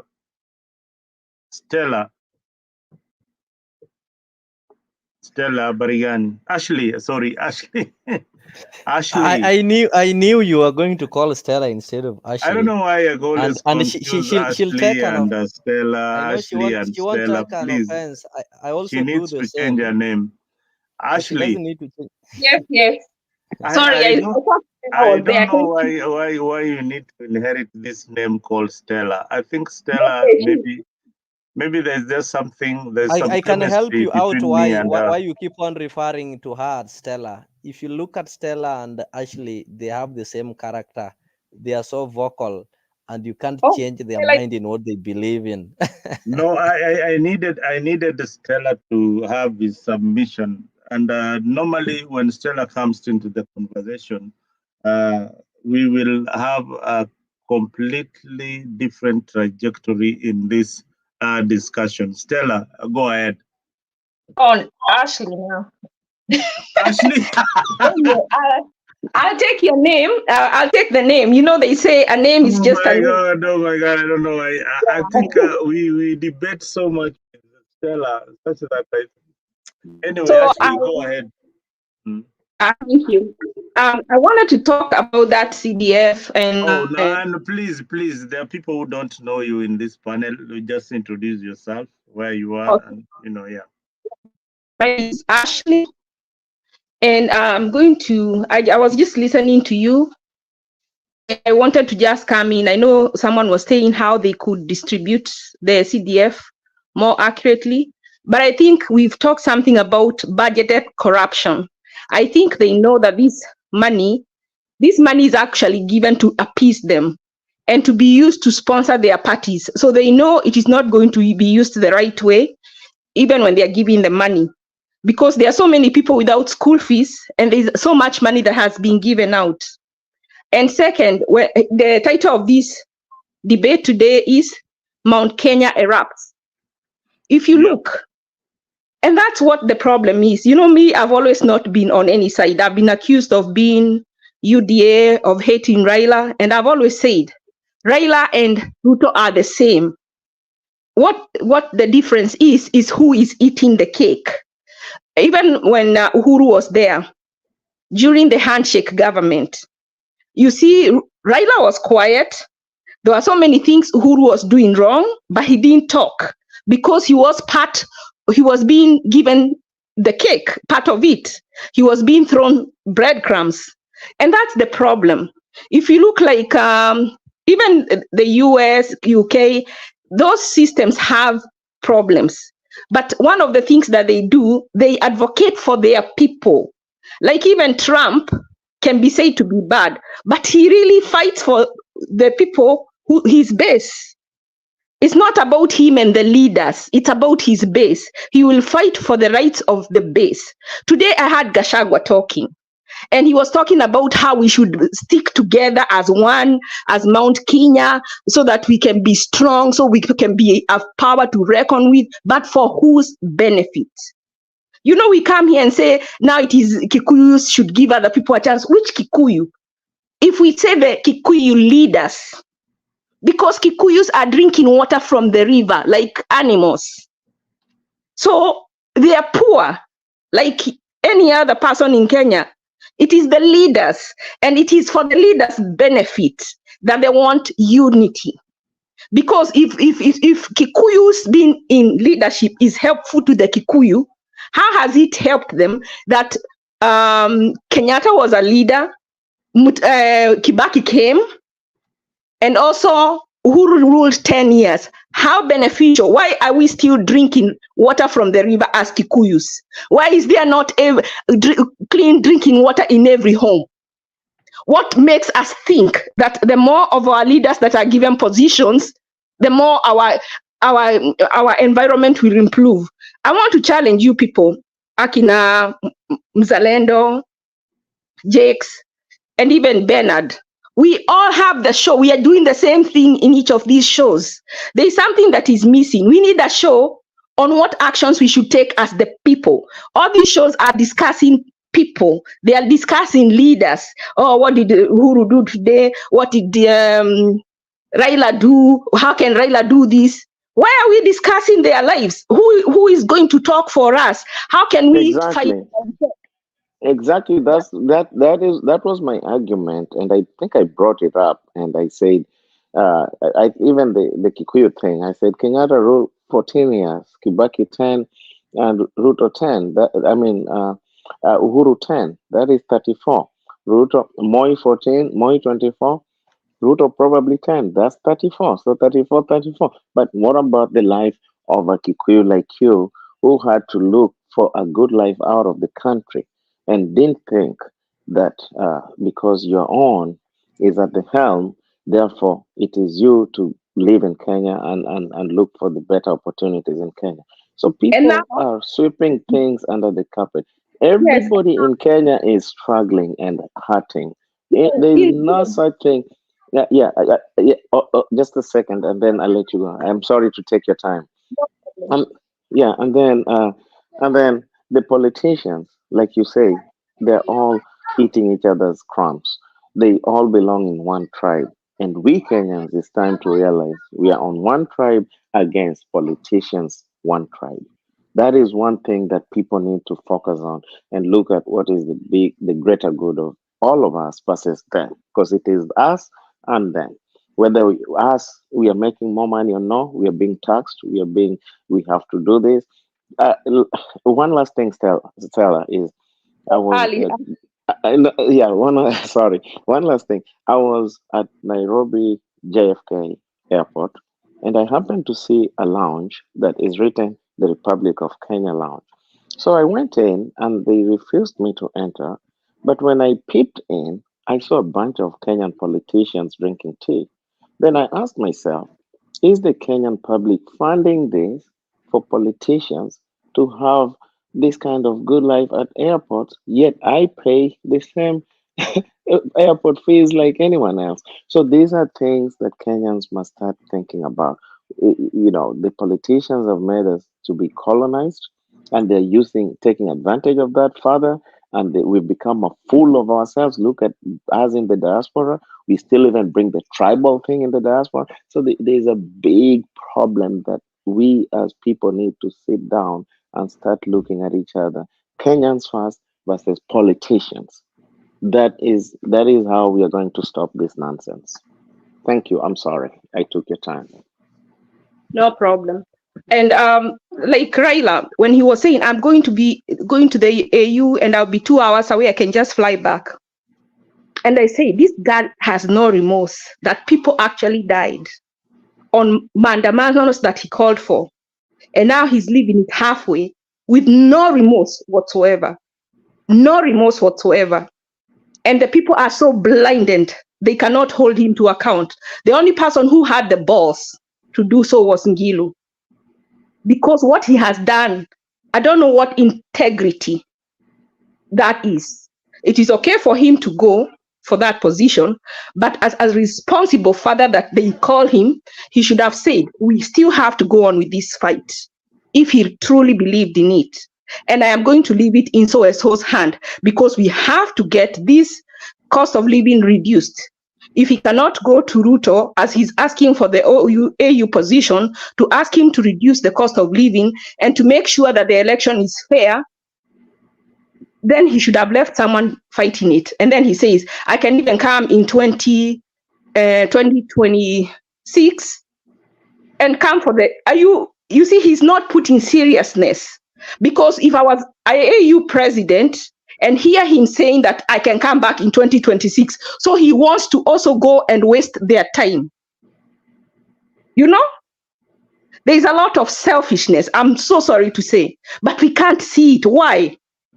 And I'm not just attacking him, but we as Kenyans, we have refused to see the truth. These people, they despise us so much, they don't even try to hide. They bring it to us for anybody who is looking to see how, I don't even know what words to use, but I couldn't believe what he was saying. Can you imagine an AU president choosing him, knowing that he's saying he can come back in 2026? So he's saying he will make that position vacant in 2026 for them to go again and choose somebody else. So he has not sat down to take it seriously and think if he wants the job or not. Is that a quality to admire? And then when he comes, since he didn't fight truly for this election, for the fairness in electoral process, then he will have to complain again after 2027 when he's rigged out. And he knows there is a problem right now. He started the fight. And I said when he started the fight, if he knows he cannot finish the fight, he better not start, because people die. I wish one of his kids died. Maybe he would continue with the fight, but he forgot. It's like some people died, and it doesn't weigh heavily on him, because if it weighed heavily on him, he would not act the way he's acting. And if he did not count the cost, it is not the first time, it is not the second time, it is a habit that he has. But his people always give him a free pass and come up with excuses of why he did something. But the thing is, at what point are we going to say, what about us? What about me? How is it benefiting me? How can we come here a whole show and just talk about the AU position? How does that make your life better? How does that make your life better as a Kenyan citizen? At what point do we come and, we are the ones, the majority, until the majority say no. These people have no power until we give it to them. You see now in Mount Kenya, they are coming to, because now they've seen Ruto and Raila are going to work together. You soon hear, if they work together, soon the people from Azimio will start saying they support the housing bill. And then the people from Central will start coming up with reasons why the finance bill is bad. And that's what they've started to do. So then they look like they are fighting for the people, but they are fighting for their own. They are fighting supremacy battles, but they are using us, the people, to fight each other for their own supremacy battle. At what point do we realize that? At what point do we do for whatever, like if I'm arguing with you, I'm not arguing with you because I want so and so to be president. I'm arguing with you because I want the and you don't. At what point do we talk about issues, about policy, and not about this and that leader and Babawi and Sifuma? Like if Babawi, like how is it gonna better your life? Ashley. So sorry for interrupting you, but I would be interested if you maybe respond to this. Why do you believe that Raila is the only person who is entitled to keep on fighting for things that are benefiting over 50 plus millions of Kenyans? Does it mean that that is his personal role that he has to do, that when he finds it not working and decides to quit and rest, because these are fights that maybe, as it is said, he fought it for maybe the rest of your life. Now he sees he's now old enough.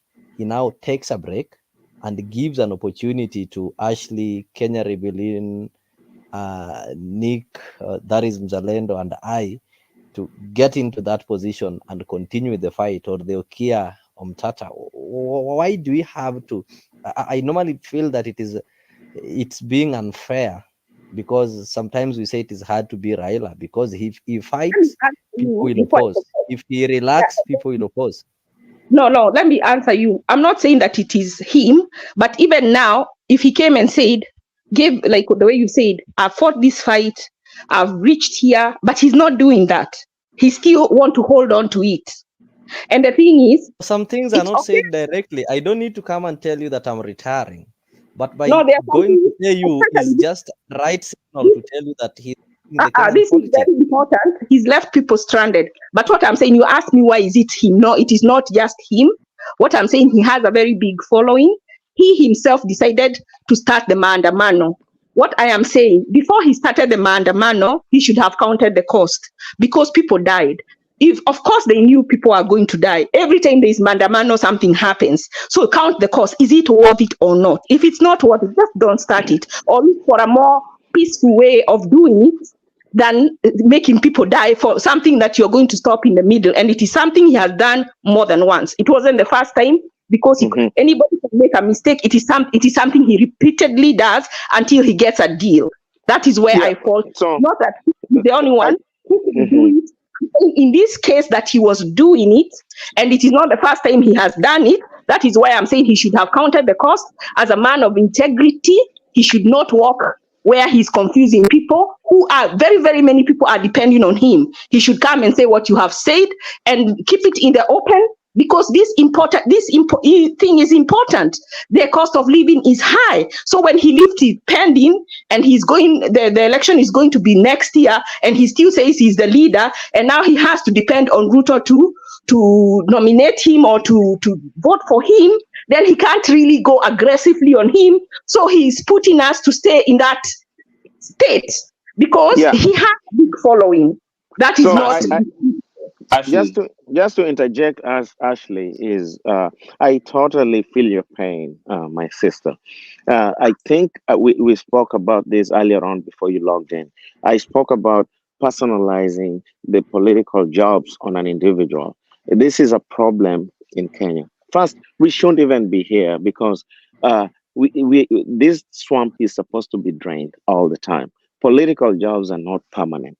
And I think we Kenyans, we have made up our politicians to believe that now once they go into office, they have a permanent job. Look at the young politicians now behaving around Ruto. They think now they've got a permanent job for life. And they think that they can actually talk about anything just because they are talking to the president, or they have whatever powers they think are powerful than any other power ever that anyone has.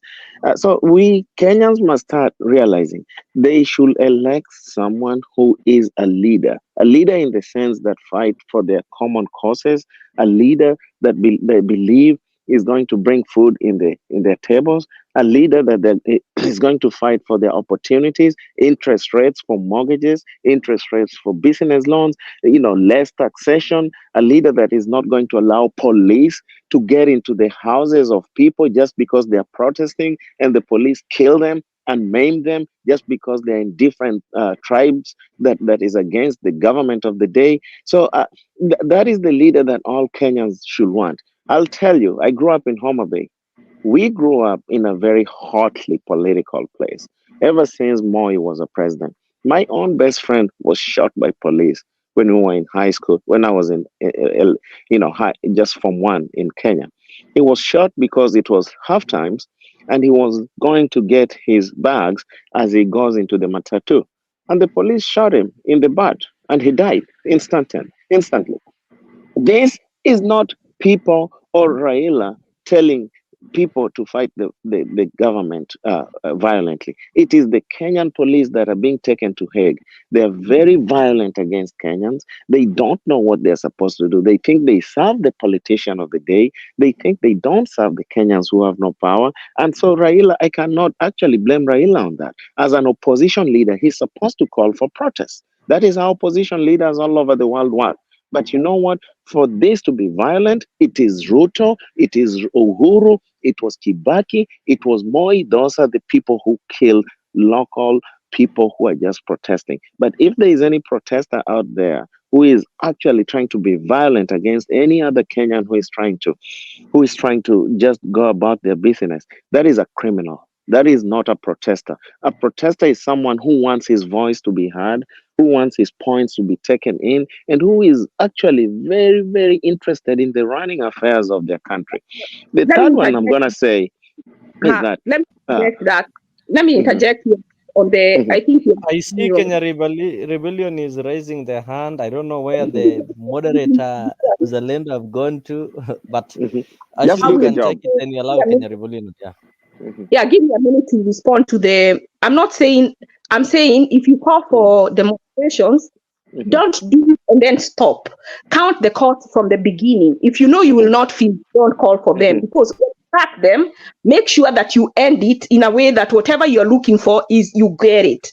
And if you think you cannot get it or it will be too bloody, just look for another route. That is what I think should have been done. Not just start and then stop prematurely, so people died and the situation remained the same. So what was the need? There wasn't. Yeah, so I think that's what I understand what you're saying, but I think that also there's that mob mentality as well. But I think the police of Kenya are not properly trained to do some kind of self-restraint. The police in Kenya think once they have the guns and they have the rounds and the pistols and batons, they think they're supposed to be actually unleashing them on just common people who are fighting for the causes, including the police welfare at the same time. The police lives in houses like dogs in Kenya. These are people, protesters fight for these things. The police are the least paid people in the civil service. That's why they stand by the road and collect money every day and let cars that are road unworthy to be actually killing all Kenyans. So I think that we have a serious problem where police are being used for political purposes. And on the issue of Mandamano, I totally put it on Ruto. Is the one who killed Kenyans because he unleashed his police, and his vice president was out there actually boasting how this time wameona, si wameona ati wanafikiri na si watatuchezea tutawatwanga. That is a leader of Kenya talking about another Kenyan who has been maimed and killed. Okay, so we can go on and on. The issue of Raila going to AU, I think this is what I'll say. I think Raila is a person. He has, me and you are on the same side. I want you to know that. I think Raila is a person, but Raila is also a politician. I think Raila going to AU is being politicized. Raila can do his functions. At the same time, he can be AU, whatever. He can guide leadership. He can guide mentorship for his younger people. He can do whatever he wants.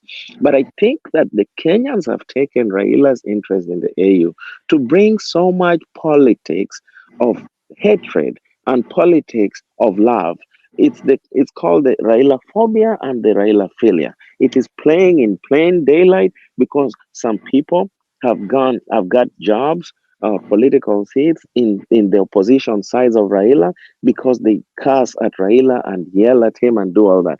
On the other side, some people have got jobs, have got everything because they support Raila, and so they get elected. So we have a situation whereby Raila, you hate him or you love him, it depends on what side of the aisle you are, you actually get the job. But in terms of him going to AU, personally, I think that they're really politicizing this. And Ruto coming in at the last minute, I think Ruto is in a box to really support him because he is ashamed because he was the first one to recall him when he was the envoy for infrastructure. And now he wants to kind of mend fences because they were saying when they won that si umeona, si tumeingia tumemtoa kwa UN. So now is the same person saying, hey, kila mtu atapata mahali pa mapato kidogo kidogo. So he's playing politics at the same time over people who died again, what you're talking about. So let us be careful on how you weigh and how we look at these things, because at the end of the day, you mean well, I mean well, everyone here on this panel mean well, and they really talk great, but at what expense? Is at our expense. The politician is probably not listening to this because we are talking against what they stand for. Because because at the end of the day, being in the diaspora has one important thing that everybody needs to know, that you are actually a very powerful person in the community. The little opportunity you have, you can touch so many lives. Okay, just because you have the ability and the position to based on where you are to get opportunities that can save lives. So you really can influence the life of 20 people in one day because they are getting help directly from you, and they're also seeing your hard work that Kenya could not give you the opportunity for, and then they're seeing your hard work in a foreign country, and you're really sending that money back to Kenya to help them. So politicians are scared of people in the diaspora because at the end of the day, we don't kiss their ass. Okay, we really believe in what we want. We are the ones who are actually now picking up the the the expenses of our loved ones in Kenya, especially medical, especially food, because the government of Kenya has failed. But what did we see? We saw the vice president of Ruto's residence was renovated at a cost of 660 million Kenya shillings. Yet, someone in my village in Asumbi cannot afford to have a grass touched hut. So, these are things that Kenyans must start thinking about. What are the priorities in life? Is it someone who is against Raila because we are against Raila, or is it someone who loves Raila because we love Raila? But versus, is it someone who is going to help me build my house by providing mortgage loans with very low interest that are subsidized because of my income, or is it someone who is going to ensure that all public schools are probably free because this issue of people having bursaries is just has failed totally, because at the end of the day you cannot rob me and pay my neighbor, yet at the end of the day we are all living together. That is the system that they're doing in Kenya, but all for political purposes. So I think every Kenyan must start asking themselves, where are we in terms of tribe? Is tribe positive or negative? Because we cannot get rid of tribe. We have from some tribe, whether you like it or not, but how do we harmonize tribes and ensure that when we are making national decisions, that there is not about a tribe. It's about the union of tribes. It's about the country getting the best at the end. Because at the end of the day, if one side of Kenya is burning and the other is not, then we have failed. I'm sorry I took a longer time to respond, but we have exhaustively talked about exactly what you're talking about, Ashley. And I'm happy that you're really also passionate about these things. Am I audible? Yes. Okay. I just wanted to respond to Leo, but unfortunately he left.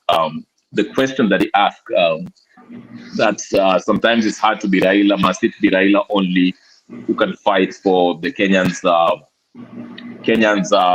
aspirations or concerns? And I find that question slightly offensive, because once Raila lost the elections and the Supreme Court, ruled the way they ruled to withhold, uphold Ruto's win. Raila did not come out and say that, you know what, other Kenyans can fight for Garama Maisha. Let them go out there and protest. He didn't say other Kenyans can come out and fight for electoral justice for Fungwe Sava. Let them go fight for that. He went out there and asked people to join him in the Mandamano for these very reasons, for electoral justice and so forth, so forth. You know, the laundry list that he has. Okay? And people went out there and protested. Now, let's talk about the violence. I agree with you. We can apportion blame to the police. The police in Kenya, we know, maybe it's a matter of training or whatever the case is. They kill people. But we cannot stop there. We have to. I know some people might feel that Raila is beyond reproach, but we have to hold him responsible. I'm sorry. And it really gets to me because if you are going to call people to Mandamano, we know historically what Mandamano means. It's going to involve clashes between his supporters and the police. And these supporters, there's always looting, shootings, and criminal activity element within this Mandamano. In fact, it's very disruptive in every sense of the term, okay? And it will involve police, and there'll be death, and there'll be chaos.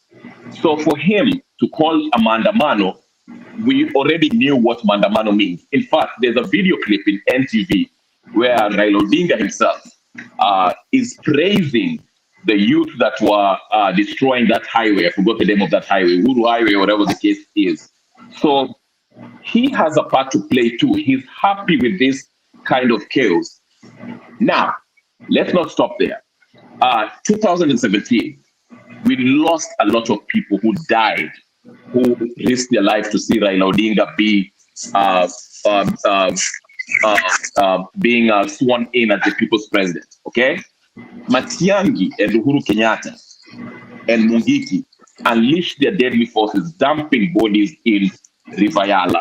Okay, Raila never called for their justice. He went and turned their backs on them after the handshake. Now we see the same thing in 2022. Now he has been offered this AU position. He's telling us that he'll be a phone call away from if you need anything. By the way, in order for him to get that AU position, Ruto has to actually vote for him. All right, because you need 2/3 of the vote to win the AU vote. So you need the regional leaders from your side, your region, East African region, West, East, 2/3 of it. Okay, that's why he went in the press conference and said, I need the support of President Ruto. So he needs Ruto to do this. Okay, now if you become an AU chairperson, you are holding a diplomatic position in the whole Africa. It doesn't make sense. There's no way Raila can come back to Kenya and say, I'm endorsing Babu Owino or I'm endorsing Kalonzo Musyoka to run against the president, the very person who actually helped him get this AU position. That's the nature of how disingenuous Raila is. And we have to call him out on that. And this is what gets me. This man gets out of murder, but we come here and say that, oh, no. Mzee amechoka, he can go to AU. No. We've had his bullshit for a long time, and people have died behind this. So I understand the frustration of the people who are asking, what happened to the 10 million votes that happened? What happened to opening the SAPA? What happened to the people who died? Now you're turning your back, you're saying you're going to AU. What are you talking about? Okay, so Raila should be held accountable, just like we are holding Ruto accountable when he is taking these loans that we are going to pay for the next 50 years. Okay, again, the police have a part to play in this death, but so does Raila Odinga. Because when he calls this Mandamano, we saw what happened in Nyalenda.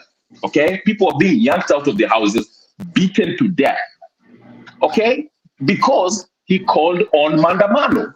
Yes, the police were wrong and should be prosecuted for the things that they did, because it is not right for anyone to be yanked from their houses and get killed in the manner they should. The government should be held responsible.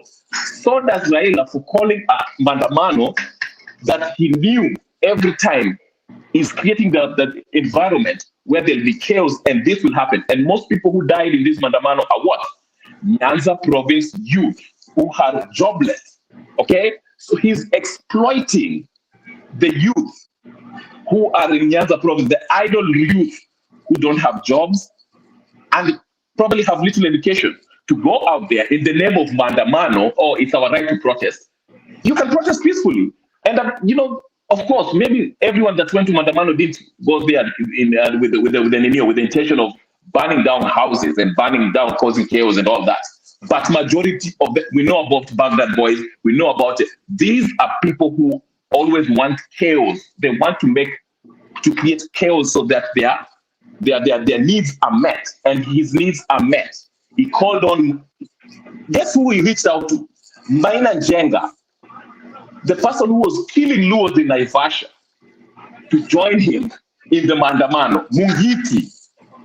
So when somebody tells me that Raila amezoeka, so we should leave him, let him go to AU. No. He should be prosecuted. If I was the president of Kenya, I will hang him along with Kenyatta and Uhuru Kenyatta and the president, whatever his name is, Ruto. He shouldn't be let in the Raila Odinga is not a revolutionary. He's caused a lot of damage, just as Kenyatta and Ruto, and we should not let him go. We should not let him get away with this.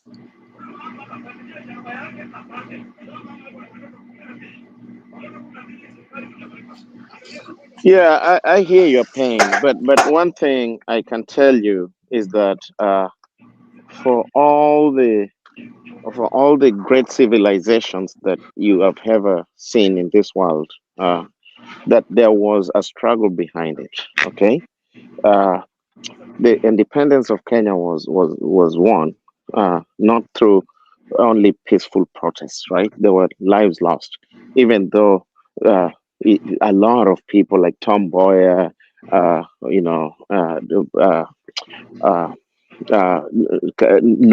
Ngala, those people, they try to use the trade union to win the hearts of the oppressors, right? They try to use the normal channel to win, right? But also we have the Mau Mau, who was very violent at the same time because they were also fighting for their land, and not only Mzungu Arudi, but they also fought for their land. So they had to also be very violent because the colonialists were very violent on the Africans as well. So it starts from there. One thing that I tend to disagree is that I don't think that Raila is one man to be put to be responsible for anything in Kenya. Again, this is why we are personalizing political leaders on individuals. I think Raila is a player like anyone else, but I think the leadership, which is both opposition and government, has totally failed Kenya. They have totally failed Kenya because it's about selfish interests. Okay, it's about what they get, or it's about what their kids get. Okay, it's about everything. So I don't think Raila as a person can tell a young man to go and try to fight a police officer who is armed. But I know that the president and his deputy were publicly telling the police to unleash any kind of measures they have against anyone who is protesting. Now you see the difference. That was wrong. Okay, that was wrong. So in this sense, whom do I blame? I actually blame someone who is trying to use the police to bring dictatorship and autocratic and oppressive way of trying to govern people who are just fighting for their rights. And I think that that's the difference between how I look at Raila and his opposition supporters and the president and his deputy on the other hand. They even had MPs who support Ruto, who are actually Ruto is and Gachagua is saying that this time we are going to deal with him ruthlessly. Now, what is dealing with him? Was it killing those young men in Nyalenda or Sondu or Homa Bay or Mombasa or Machakos? Or was that what they mean? We are going to deal with him. If that's the truth, then yeah, they're right. They dealt with him by killing supporters, and they should damn better be proud of that. If that's the kind of people that they are, because I know for a fact that there's something called karma, and it will be paid by their families or their loved ones who once they use all that stolen funds and bring them to the US to study in Harvard or whatever, that's where they go, right?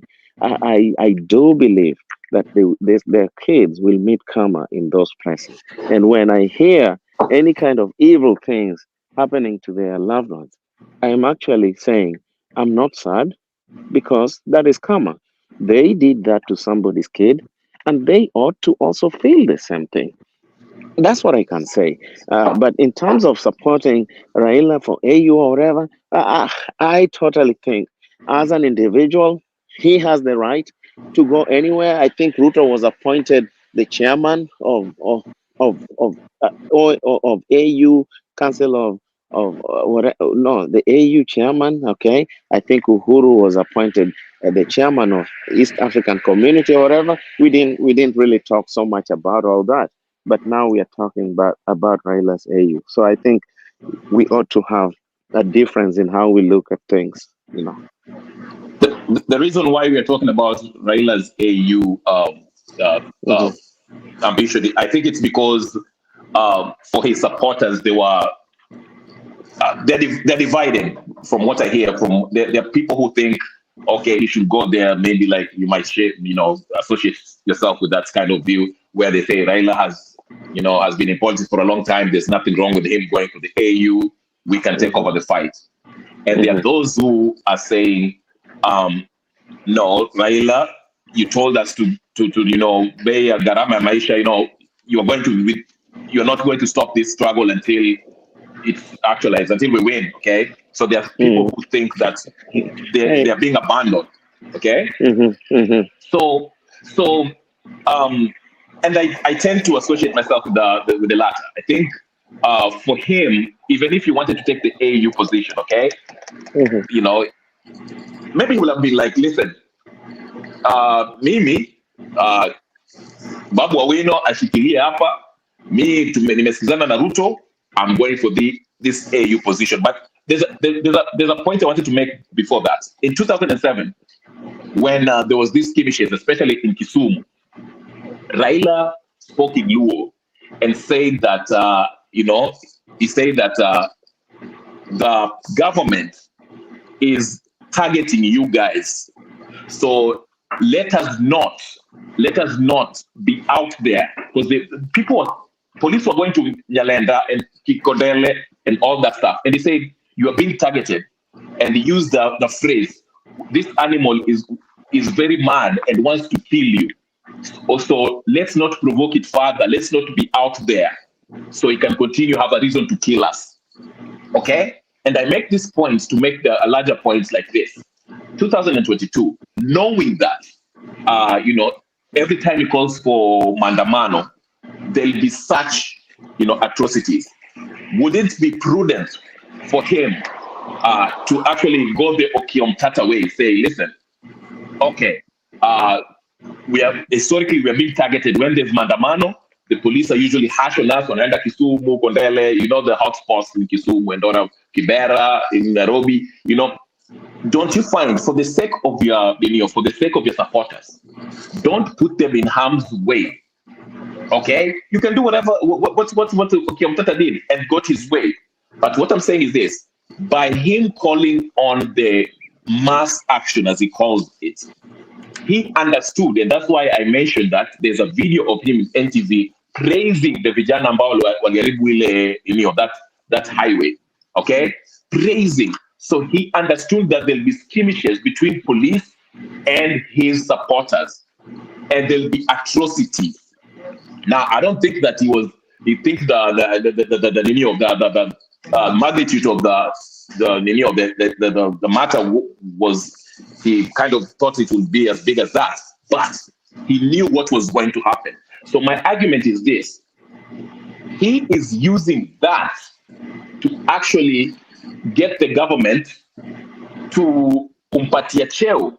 And I can back this up by using 2017, because once ile handshake ilifanyika and he got the chairman, akapata hiyo position yake ya AU head of infrastructure, whatever the case is, he went mambo ya electoral justice, police brutality ilisha hapo, hata even that of Msando, Baby Pendo, all of that ended there. And we're seeing the same thing now. He's not talking about Ninio. He's not talking about all this opening the server. He's telling us, hiyo maneno imeenda, it's in the NADCO report, is in the parliament. And the judge has already ruled on that, saying that the NADCO thing is not anchored in law. It's unconstitutional. So it's not going anywhere. So to me, I'm thinking this guy is actually banking on the ignorance of his supporters, because most of his supporters, like I said, they are most likely poor, semi-literate, if not educated, and they're jobless. So Baba Kisema, like Omosh Wanawa says, Baba Kisema, mimi ni nani nipinge. I hear you. Yeah, I hear you. But I think Okiomtata is more of, he was not really a politician.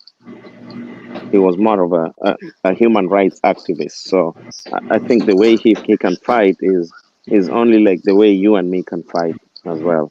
But but Raila is a political, he's a leader of a political party, has been in politics for a long time and knows when he wants his things and knows when he doesn't want his things. So I think that's why he calls for mandamano and stuff. But I think going for mandamano is not a bad thing. It's the only way. It's the only way for people to fight for their rights. It is just picketing. Picketing is in the Constitution of Kenya, and even in America, picketing is a very important thing that helps even me and you to be here today, right? So we cannot say picketing is a bad thing, but the police is supposed to protect those who are picketing, and the police is also supposed to protect those who are not picketing. That is the work of the police. Utumishi kwa wote, service to all. But I think they don't understand that. They think utumishi kwa mwenye siasa kugonga Wanjiko, sivyo? I agree with you. I Yeah. agree So with you. The only thing I wanted just to say, remember when the lawyers were picketing those peaceful protests when police went and protected them. Then Yes. the day after that I went and listened to the Bunge Wananchi, the Umoja Jakababa, whatever, and they started saying hiyo ni maandamano gani kama hakuna tear gas? Tear gas ndio utamu wa maandamano. So basically what I'm saying is this. I agree with you that picketing, mandamano, if it's a peaceful one, yes, the police should protect us. And that's why I'm saying I'm not against mandamano. If you can go to mandamano, peacefully protest, now you can get your voice and achieve whatever you want to achieve with that. But what I'm saying is I'm apportioning blame on both sides.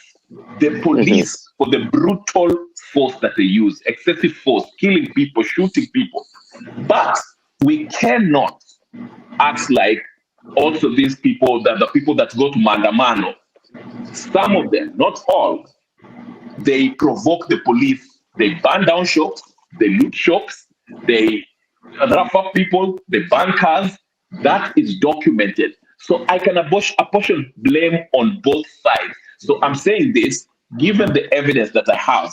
I gave you the example of the NTV clip that Raila was actually praising these youths that were doing this. I'm saying this, Raila uses chaos to get to whatever he wants. And I'm saying, regardless of the political contribution that Raila has made, we cannot, he's not beyond reproach. Let's call him out.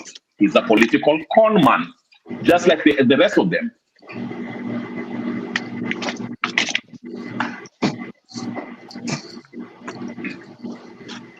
Yes, Zalendo I hear you. actually is trying to join Zalendo. I don't know what's happened to Zalendo. I don't know who has the thing. Yeah. Okay. But yeah, but I just otherwise I think it was a good vibe. And all right. Thank you for. I really enjoy your contribution, Mr. Jacaranda.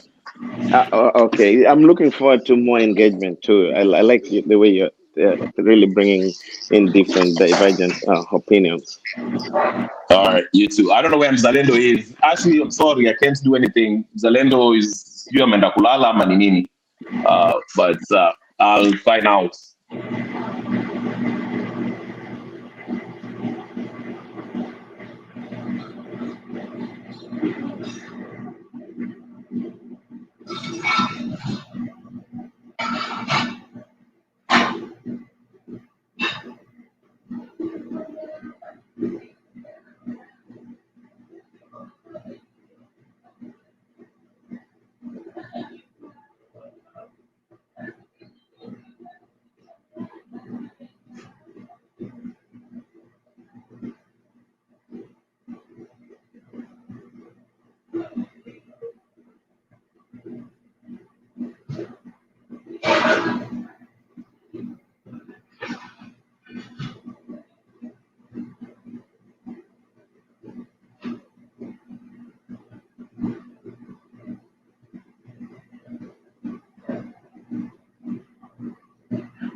I would have liked to know from Mr. de Klerk, who was disciplined when 8 million of taxpayers' money was given to Inkatha Freedom Party? That was in July 1991.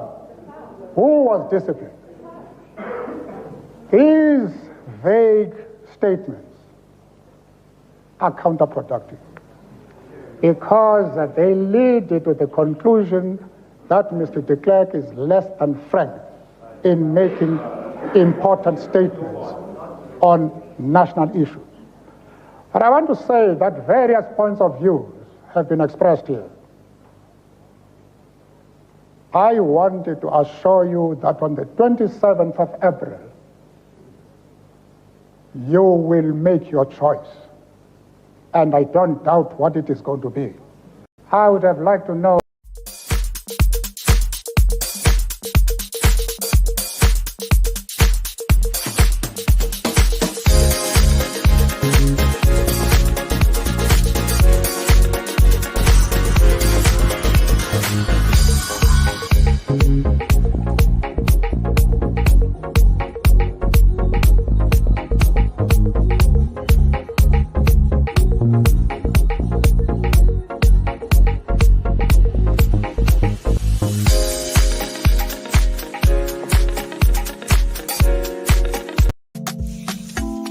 Join us every Friday from 8 p.m. to 9 p.m. for a captivating journey into the world of love, relationships, and romance, presented by the dynamic trio Maggie Knox, MC Jesse, and Annie Waweru, Bed of Roses. Promises to be your weekly dose of heartwarming stories, insightful discussions, and expert advice on matters of the heart. Whether you're single, in a relationship, or simply love a good love story, this is the show for you. Don't miss out on the chance to unwind and indulge in the joys and challenges of love, all brought to you by our talented hosts. Tune into AfriqTv every Friday from 8 p.m. to 9 p.m. and let us guide you through the enchanting world of Bed of Roses. Subscribe now and mark your calendars. You don't want to miss this. See you there.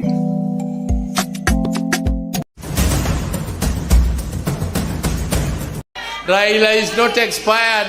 Raila is still strong. If Oburu, his brother, is this strong, then how about Raila, just a child who was born yesterday?